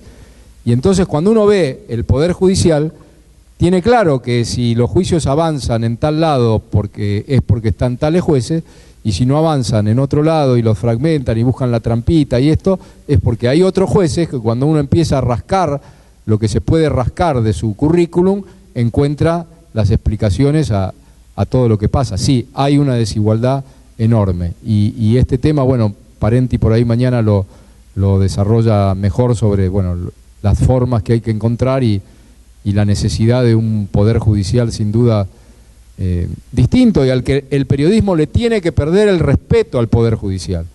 Estamos muy acostumbrados, esto, su señoría, esto, lo otro. Si todos sabemos lo que han sido muchísimos jueces y lo que todavía siguen siendo muchos jueces. Hay un montón de jueces que se tienen que ir, incluida en la Corte. Digo, toda esta cosa de ceremoniosa, de que los jueces, no, los jueces son los que hicieron grandes desastres, muchos de los jueces hicieron grandes desastres en la Argentina y tienen su responsabilidad también. Lo voy a descargar, perdón, a Pablo Parenti, porque como él es miembro de la Fiscalía, de algunas cosas quizás no pueda hablar. Pero en realidad ha habido unos cambios tímidos, pero por lo menos ha habido varias denuncias últimamente ante el Consejo de la Magistratura por la actuación de jueces durante la dictadura. El 14 de este mes empieza el juicio político contra el juez Romano de Mendoza. Mendoza es una de las jurisdicciones que más dificultades ha tenido para destrabar el avance de los juicios. Si bien hace poco hubo, por suerte, ya terminó uno de los juicios y hubo condenas, hay muchos casos que no pudieron avanzar y no pudieron ser juzgados porque quien era fiscal durante la dictadura militar y quien era el juez de instrucción federal durante esa época eran actualmente, hasta hace poco, miembros de la Cámara Federal de Mendoza y trababan todos los casos. El doctor Miret fue el primero en ser destituido por crímenes de lesa humanidad y ahora se va a hacer en ausencia el juicio contra el juez Romano, que está prófugo en Chile. Estos fueron como los dos primeros casos que abrieron la puerta, pero hay otras denuncias ante el Consejo de la Magistratura y que en general reciben poca atención de la sociedad, por el mismo caso, y uno de los jueces denunciados es Olivera Pastor. Él es subrogante, pero de cualquier manera tiene un montón de denuncias que están durmiendo en el Consejo de la Magistratura desde hace bastante tiempo. Bahía Blanca también tiene un juez denunciado, que es el juez Montesanti. Montesanti está denunciado por su actuación actual, o sea, por no actuar como miembro de la Cámara y obstruir el avance de la justicia en Bahía Blanca. Es decir, que algunos jueces están empezando a temer por su permanencia en el Poder Judicial en virtud de lo que han hecho durante la dictadura o por lo que están haciendo ahora. Lo mismo en el Ministerio Público Fiscal. Acá. Hola.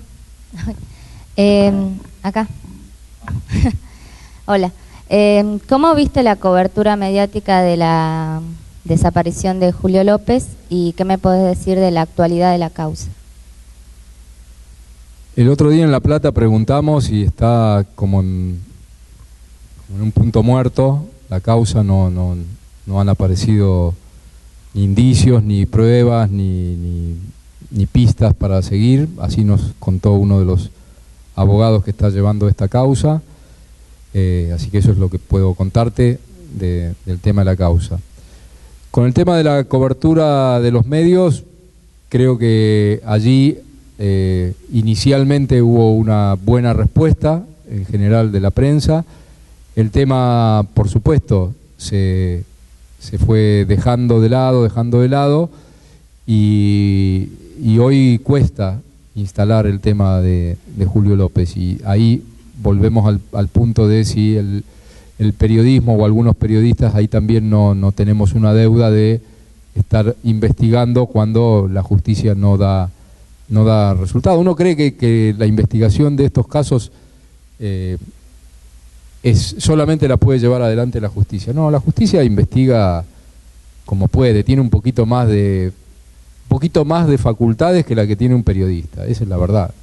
La justicia puede exigir que les entreguen algunos papeles, puede citar testigos y hacerlos declarar, etcétera, pero el periodismo a veces puede mucho más, porque el periodismo toca timbres sin necesidad de una cédula judicial, abre puertas, utiliza recursos que a nosotros nos pueden parecer tramposos, pero que son válidos en busca de una investigación periodística, sobre todo cuando se quiere justicia para responsables de delitos aberrantes.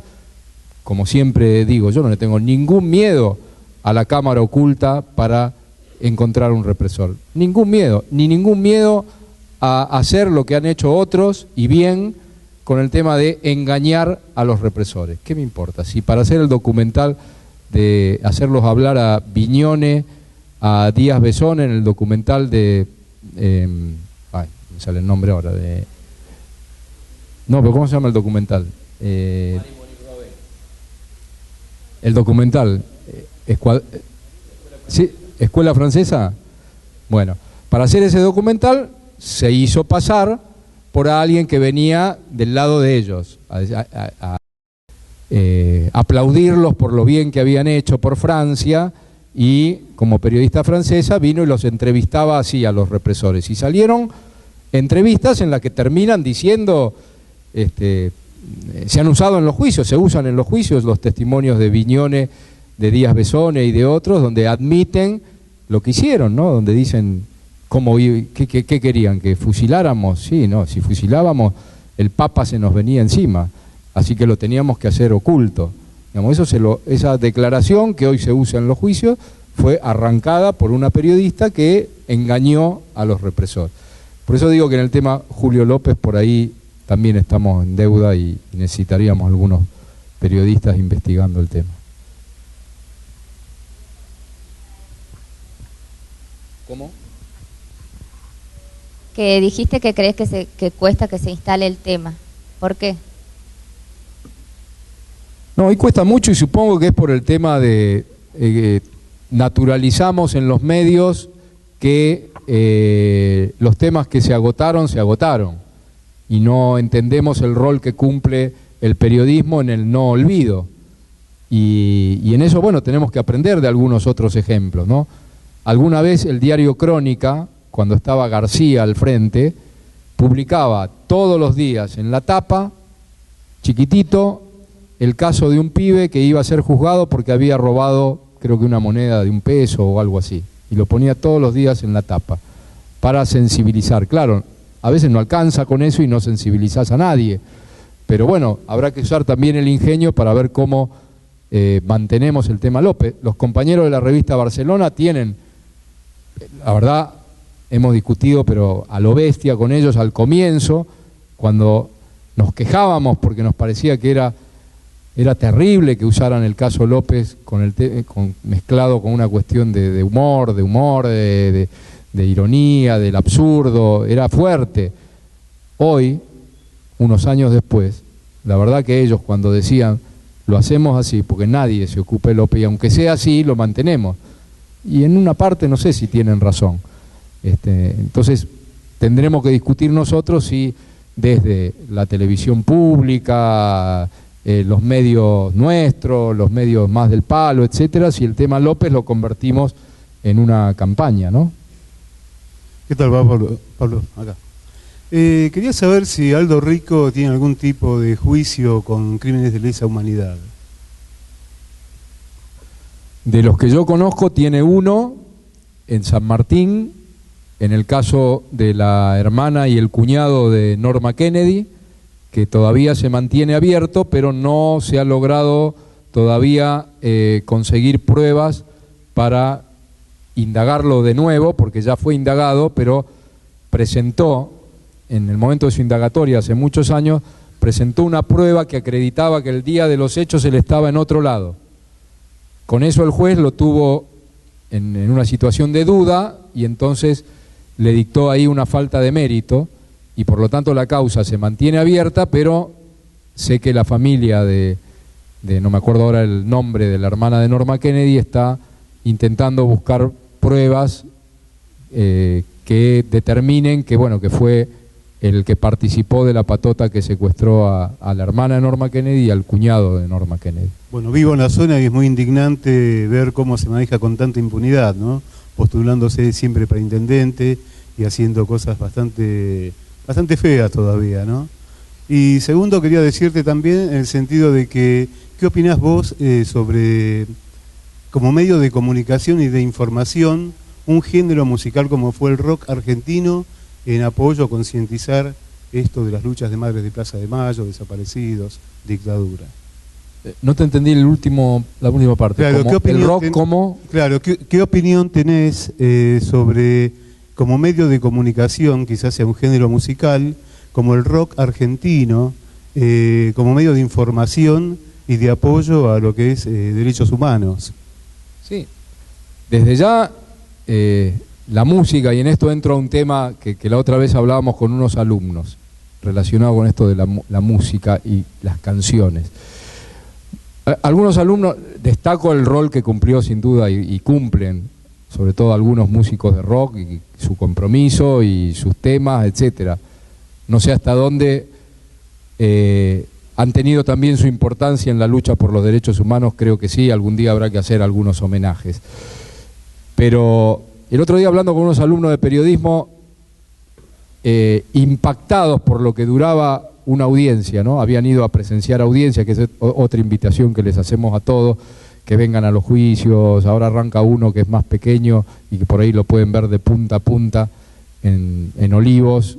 Va a arrancar el 18 de noviembre y va a terminar el 21 de diciembre. Van a ser 5 audiencias nada más, pero van a poder ver todas las etapas: acusación, testigos, alegatos, sentencia. Van a ver los juicios, ¿no? Los estudiantes vuelven y dicen: ¿y pero cómo hacemos? Declararon 5 testigos, tengo que contar todo eso y me dan 1.500 caracteres, me dan 3.000 caracteres para contar todo y no entra, eso es mucho. Primero, concentrate en una historia, no te hagas problema por no poder contar todo, pero además aprendamos de los músicos y de los compositores, que son capaces en un tema de 3 minutos contar una historia de vida. Puedes escuchar una canción y te cuentan una historia de vida, de alegría o de drama, pero en 3 minutos, 4 minutos. ¿Cómo no vamos a poder nosotros desde la tele, desde la radio y desde la prensa escrita poder hacer lo mismo? Ahí está nuestro desafío para hacer. Sin duda los juicios son largos, hay mucho testimonio, pero bueno, hay que exprimirse la cabeza y contarlo.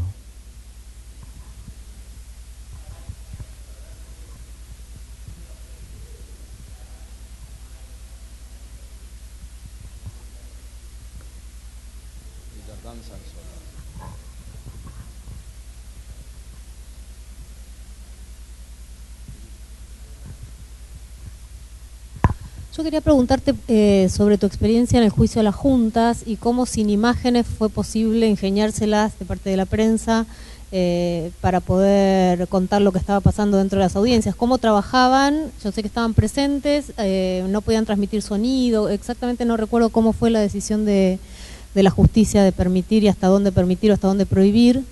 Y por otro lado, ¿qué impacto tuvo eso, la cobertura de la prensa o lo que se dio a conocer a partir de los periodistas como para poder conseguir nuevos testigos, nuevas pruebas, la difusión del juicio, si tuvo alguna repercusión en lo que iba pasando en las causas?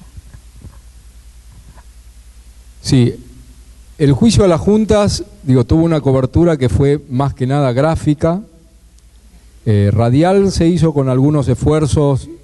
No eran las mismas radios, por supuesto, la cantidad de radios enormes que hay ahora, y la televisión fue lamentable y triste, por eso el impacto hubiese sido de otra manera. Entonces pesaba mucho lo que se podía hacer desde la prensa gráfica. Clarín, por ejemplo, tenía una norma de hierro, 2 páginas por día había que darle. Y salvo excepciones, cuando hubo otras, el impacto de algunos hechos fue más grande. Por ejemplo, cuando declaró Robert Cox del Buenos Aires Herald, que Clarín le dio mucha bola, el resto era 2 páginas. Éramos 2 cubriendo el juicio, Claudio Andrada y yo, y volvíamos y nos rotábamos. Uno hacía la crónica y otro hacía personajes afuera, que este es el tema de siempre que les decimos a los periodistas. Ustedes a veces no pueden tomar el testimonio con imágenes adentro del testigo, pero con mucho respeto, cuando el testigo sale, lo agarran en la calle, en la vereda, en el hall, y le dicen: podemos hacer una nota acá y vas a tener por lo menos el rostro del testigo que quiere brindar testimonio. Entonces en esa época hacíamos eso, una crónica, y uno de nosotros iba intercalando y hacía la entrevista a quien había declarado. El impacto fue enorme, enorme. Mucha gente decía: me estoy enterando por primera vez. Yo no sabía nada de que cerca de casa tenía tal centro clandestino. Yo no sabía nada, qué sé yo. Eso por un lado. Y por otro lado, debemos reconocer que todavía en esa época sí había, en muchas compañeras y compañeros que testimoniaban, había mucho temor. Había mucho temor de si esto realmente iba a tener un camino como el que finalmente hoy está teniendo en la Argentina, porque no olviden el punto que les dije al comienzo, porque tuvo mucho que ver. Un gobierno que saca 2 decretos y dice, juzguen a los militares, juzguen a los militantes, imagínense el impacto que eso generaba en la militancia. Cuando uno hablaba con los familiares para tomar el caso y te decían, mi hijo, y mirá, mi hijo era, su hijo, le preguntaba a uno, su hijo nos cuenta un poco, su hijo, mi hijo iba a la facultad, no se metía en política, él no tuvo nada que ver, era el reflejo de no querer decir la militancia del hijo, porque claro, si decía mi hijo era montonero, mi hijo era del ERP, si el mismo gobierno que estaba juzgando estaba sacando un decreto que decía hay que juzgar a este, con nombre y apellido el decreto ese, Obregón Cano decía con nombre y apellido a quién había que juzgar, imagínense a un familiar, a ver si iba a ir a los juicios tan suelto a animarse a decir lo que hoy sí se dice con mucho orgullo y con mucha reivindicación, mi hijo, mi hermano, mi papá militaba en Montoneros, militaba en el PRT, militaba en OCPO, militaba en el GOR, se lo dice por suerte con mucho orgullo. ¿Qué tal? Perdón. Hablando de lo que hoy mencionabas de informar a través de la ventanita, ¿no? Yo recuerdo hace muchos años, en esa época, que un día el diario La Nación saca una noticia muy chiquita diciendo que en la provincia de Tucumán de un día para el otro aparecían plazas, o sea, a la noche había un terreno baldío, al otro día a la mañana había una plaza construida. Tucumán fue una provincia emblemática y quería saber cómo están las causas en la provincia de Tucumán. No, las causas, bueno, Pablo también va a dar el informe correspondiente, no es que le patee la pelota, pero bueno, mi tema era más medio. Están avanzando con dificultad, allí está el problema también de algunos represores enviados a sus casas, pero digamos Tucumán comparado con lo que fueron las causas en Tucumán hace 4 años, donde parecía que no iban a arrancar nunca, hoy está mucho mejor y la verdad, ahora cuando escuchen el otro informe, las provincias con mayores problemas hoy, por lo que contaron los abogados el otro día, son Jujuy, Salta, Neuquén, Mendoza también ha tenido problemas, así que allí hay que poner por ahí más la atención. Hay que dar micrófono para... Más allá de que se televisen o no los juicios, tengo entendido que hay una instrucción de la Corte Suprema, de Lorenzetti en particular, de que se graben los juicios. Sí, los juicios están siendo filmados y quedan filmados y grabados para el tribunal y después, bueno, esos registros van a ser derivados a los respectivos archivos y lugares de memoria que hay. Pero hoy todos los juicios tienen una cámara, tienen grabación de sonido. El testigo que va a declarar, por ejemplo, cuando termina de declarar, un tiempo después, puede pedir su propia grabación de video y de audio y se la lleva. Después queda en él difundirla. Puede ir y dársela a un periodista y decir te autorizo a que la difundas. Pero ahí la verdad no tuvimos tampoco tanta vehemencia desde... Hablo, por ejemplo, de nuestro gremio o de nuestros gremios, de insistir con que ahí tenemos que reclamar que los juicios son públicos, primero, públicos, quiere decir entra y sale cualquiera. Por lo tanto, esta cuestión de secreto, oculto, resguardo, no existe, porque un juicio se han hecho juicios, el de San Martín, por ejemplo, se hizo en una canchita de fútbol, entraban casi 500 personas, entraban, salían, venían, fue fabuloso ese juicio, entraron maestras, alumnos, maestras de jardín de infantes, gente del barrio, como muchos otros juicios, tuvo un calor popular importante. Entonces no se entiende bien esta cosa de para preservar ¿qué? Si son públicos. Ahora, si un testigo dice yo quiero que mi filmación no se difunda, respetar a ese testigo y esa filmación no se difunda, pero por ahí hay que proponer, creemos, que a cada testigo se le consulte si quiere que su testimonio se haga público. Y si dijera que sí, me parece que puede ser transmitido en directo, si se quiere, por la televisión, sea pública o privada. Yo quería sumarme a tu saludo inicial y decirte hola compañero, que te lo dije desde acá, y a tu compañera del panel también, y a todos los compañeros y compañeras, resaltar esa anécdota con la que comenzaste tus palabras de hoy. Me pareció muy válido esto de que a partir de la manifestación de una idea y de la explicación de una idea contraria o de una idea de apoyo, alguien pueda cambiar de opinión. Y me parece que en eso está nuestra labor, en la manera de difundir un poco todo lo que vos nos estuviste diciendo hoy, en la manera de difundir lo que está pasando con los juicios, está nuestra labor para poder cambiar de opinión o informar a aquellos que todavía están desinformados.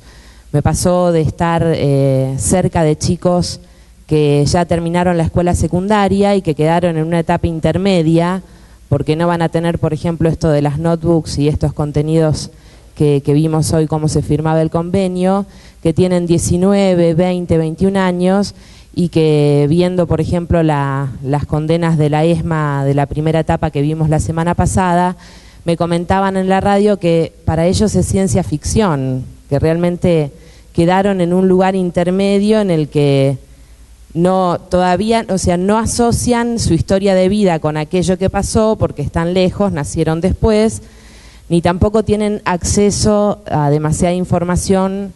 Me da la sensación de que a veces hablamos sobre el supuesto de que el otro sabe de lo que estamos hablando, y que en esta búsqueda de la que vos nos hablás hoy, esta arenga de que cambiemos el lenguaje o que hagamos un periodismo distinto, que volvamos atractiva esta información para que no se pierda, ahí está el desafío. Y me parecía, si te parece bien, hacer la propuesta de que parte del programa de Memoria en Movimiento sea también que nos podamos unir a través de la página de Memoria en Movimiento a todos los blogs que hay. Porque, por ejemplo, en La Plata se está haciendo diario del juicio de Circuito Camps con un blog de Circuito Camps, que si uno lo pone en el Google, Circuito Camps, juicio, La Plata, lo que sea, enseguida te deriva al blog y ahí están todos los testimonios, fotos, todo lo que se puede difundir. Entonces, por ahí podríamos hacer, para apoyar las causas de las provincias que están tan complicadas, una red de blogs de lo que va pasando, que es una forma también de volcar nosotros los testimonios que vamos teniendo y que por ahí en la publicación ordinaria de los medios no lo podemos difundir.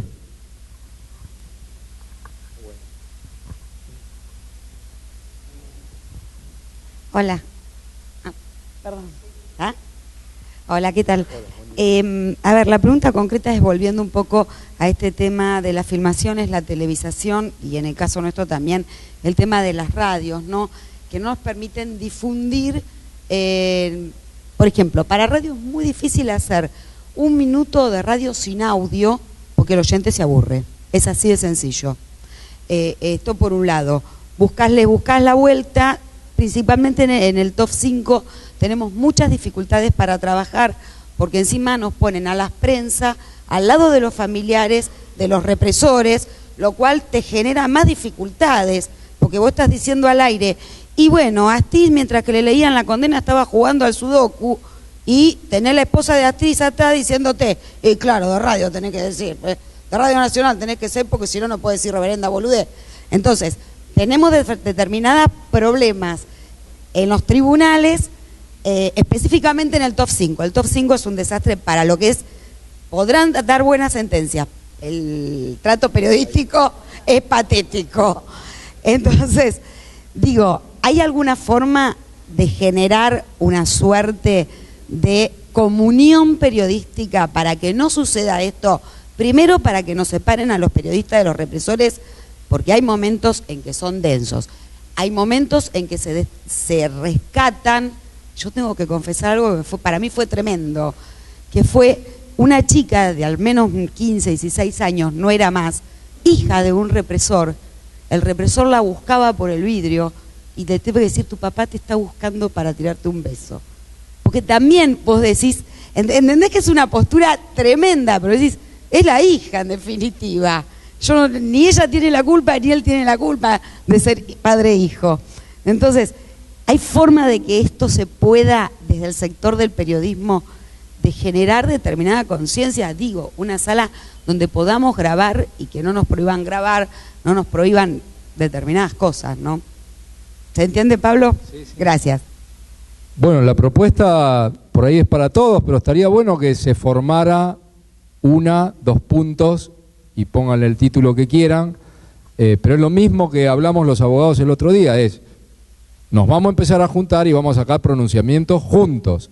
Ahí vamos a tener la fuerza. Vamos a ver si 100 abogados yendo a denunciar a un juez sea en el Consejo de la Magistratura o en la Comisión Interpoderes, tiene la misma fuerza que tiene hoy que vaya 1 o 2 por su caso. Y creo que con prensa habría que hacer lo mismo. Comparto tu preocupación, hemos subido a esa bandeja de arriba ahí y estar ahí separados parecía... en la cancha estás más seguro, porque por lo menos te ponen el pulmón que separa. Acá tenés que estar codo a codo directamente con algunos represores. De hecho, subieron milicos ahí, ¿no? Sí, así que eso es un tema en la cobertura del juicio en Comodoro Pi. Pero creo que la salida pasa por esto que vos proponés. Juntarnos y por ahí empezar a hacer reclamos conjuntos a los TOF de separación de la prensa de los familiares de los represores, permitir, por ejemplo, el tema de los audios. Esa resolución de la Corte, esa acordada, creo que habría que dar la vuelta en algún momento. Y para eso necesitamos los medios presionando, porque la verdad no tiene justificación esa resolución, no tiene justificación. Los juicios son públicos, si no fueran públicos es otra cosa, pero es un absurdo que un juicio público no dejen entrar a las cámaras. Hola, ¿qué tal? Hola, ¿qué tal? Tengo una consulta. Por un lado, bueno, ser conscientes de que estamos transitando una revolución digital y esto democratiza los medios y nos da la posibilidad de decir varias verdades por distintos medios. Eso por un lado, que es la generación nuestra, tiene la posibilidad de transitarla, ¿no? Ahora, ¿cómo se convierte esa investigación, ese clip de 1 minuto que puedes colgar en YouTube, que puedes colgar en cualquier red social, cómo llega a hacer justicia a un juzgado? O sea, ¿cómo articulás la denuncia digital que vos tenés la posibilidad de hacer a una denuncia puntual en un juzgado? Eso por un lado. Y por otro lado, una torpeza que se cometió el otro día, Canal 7 estaba transmitiendo partidos de fútbol. Y esto no lo podemos dejar pasar. La televisión pública tiene que estar, estaba Canal 13 y TN mostrando lo que Canal 7 no. Y esto es una torpeza que alguien tiene que responder por esto. Disculpa las dos preguntas. A la primera te contesto yo, y como el tema lo hablamos y lo discutimos, supongo que los compañeros o compañeras de hijos a la tarde, Giselle, le cuentan bien lo que pasó el otro día con la televisión. La verdad que a todos nos impactó eso mismo. A lo primero, toda cuestión que ustedes publiquen de denuncia, investigación, que además hablemos con los compañeros, publicada en un blog, en una página, en una radio FM, etcétera, todas esas denuncias nosotros las podemos judicializar. Para que se den una idea, hemos judicializado mails anónimos que vienen y dicen, yo vi tal cosa, los presentamos y decimos, pedimos que se investigue eso. En estas causas tenemos una pequeña ventaja, que es, como llevamos 30 y pico de años de silencio, de olvido, de falta de actuación de la justicia también siente de alguna manera esa responsabilidad. Entonces, con la prueba son más flexibles. Por ahí vas hoy a una causa, alguna causa que tramite de un delito cometido hoy, y resulta más difícil meter un mail anónimo como prueba. Pero en estas causas, como lo que se busca es averiguar algo que ha sido ocultado, recontraocultado, y que hubo un plan para ocultarlo, hay un criterio más flexible para admitir cuestiones. O sea, todo aquel que tenga material de investigación, sea en un blog, sea en una radio FM, etcétera, que se comunique con los organismos, con los fiscales, etcétera, lo aporte y después se evaluarán, pero la mayoría de cosas se judicializa. Les pongo un último ejemplo. Es más conocido, pero ocurrió. Lilita Carrió dio una entrevista en Río Cuarto, en un canal, pensó que lo que decía era gratis y dijo, pero si ya sabemos quiénes son los padres de Marcela y Felipe Noble. Bueno, ahora presentamos el el audio, dijimos esto pasó en un canal periodístico, esto lo dijo, qué sé yo. Bueno, ahora la jueza la va a citar a declarar para que explique, va a decir cualquier estupidez, pero para que explique por qué dijo, hace 3 meses sabemos quiénes son los padres de Marcela y Felipe. Y esto es producto de una entrevista periodística en un canal que no es un canal de alcance nacional.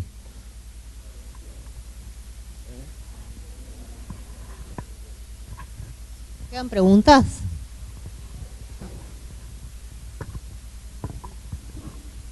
Hola.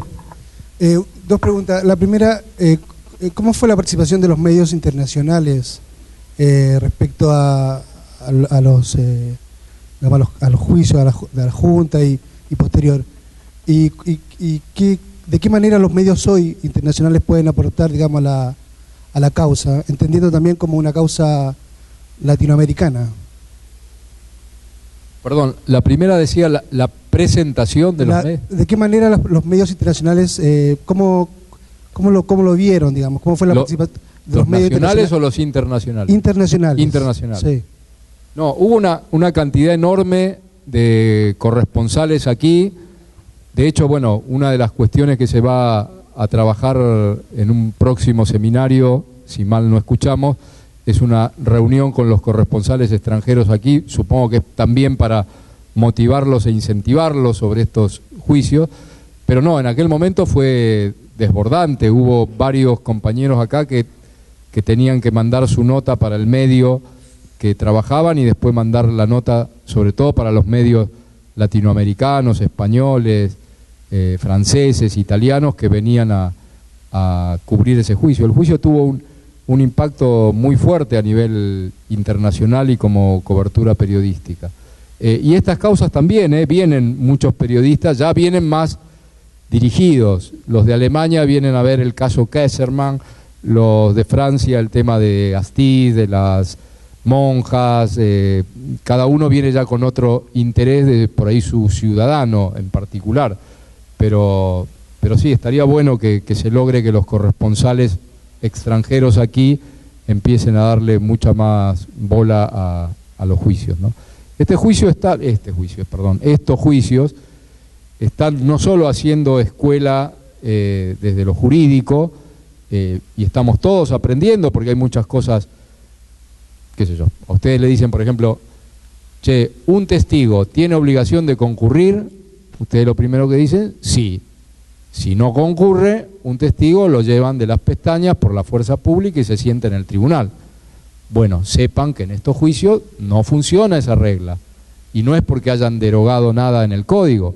Funciona por las características especiales de estos juicios en los que los jueces han comprendido que no a una víctima o a un familiar de víctima no pueden someterlo a una revictimización cuando no quiere declarar y traerlo a declarar por la fuerza. Y para eso se utilizan algunas herramientas internacionales, algunos pactos y acuerdos de derechos humanos, algunas resoluciones de las Naciones Unidas sobre la protección a las víctimas, que no son leyes en la Argentina, pero que han generado en la Argentina un criterio muy inteligente de construcción de derecho internacional. Es decir, la Argentina está usando el derecho argentino y está usando el derecho internacional como tal vez muchos países no lo han usado en su historia. Y entonces se permiten cosas como esta, que un testigo, víctima o familiar de víctima, no quiere venir a declarar, no hay forma de hacerlo venir, por más que el abogado de los milicos diga, pido la fuerza pública, qué sé yo, no lo vas a traer, no va a venir en la Argentina y va a haber una resolución con fundamentos que va a decir por qué no se usa la fuerza pública. Tenemos, por ejemplo, novedades, ¿no? Una última cosa. Ahora nos apareció la figura del interrogador judicial, el represor que se sienta e interroga a la víctima, a la que ya interrogó bajo tortura, porque tenemos militares que se recibieron de abogados, entonces ejercen su propia defensa, entonces se sientan y quieren hacer preguntas a la misma víctima a la que interrogaron hace 30 y pico de años. Bueno, estuvimos discutiendo el otro día cómo hacer para frenar eso. Y ahí hay discusión jurídica. Le afectamos el derecho de defensa porque él tiene derecho a defenderse y a autodefenderse. Pero ¿cómo evitar en la Argentina semejante barbaridad? Que el mismo tipo que le interrogó bajo tortura, hoy con corbatita y todo, abogado o no abogado, intenta hacerle preguntas a la víctima a la que también tormentó. Hola, Pablo. Para que te llevamos el micrófono si se escucha, porque si no, no se escucha nada. Sí, ahí está llegando. Y después, si les parece, cerramos la etapa de preguntas, así pobre Pablo descansa, porque lo tenemos 1:30, hablando sin parar. Y ¿Qué tal, Pablo? Mira, yo estoy buscando respuesta.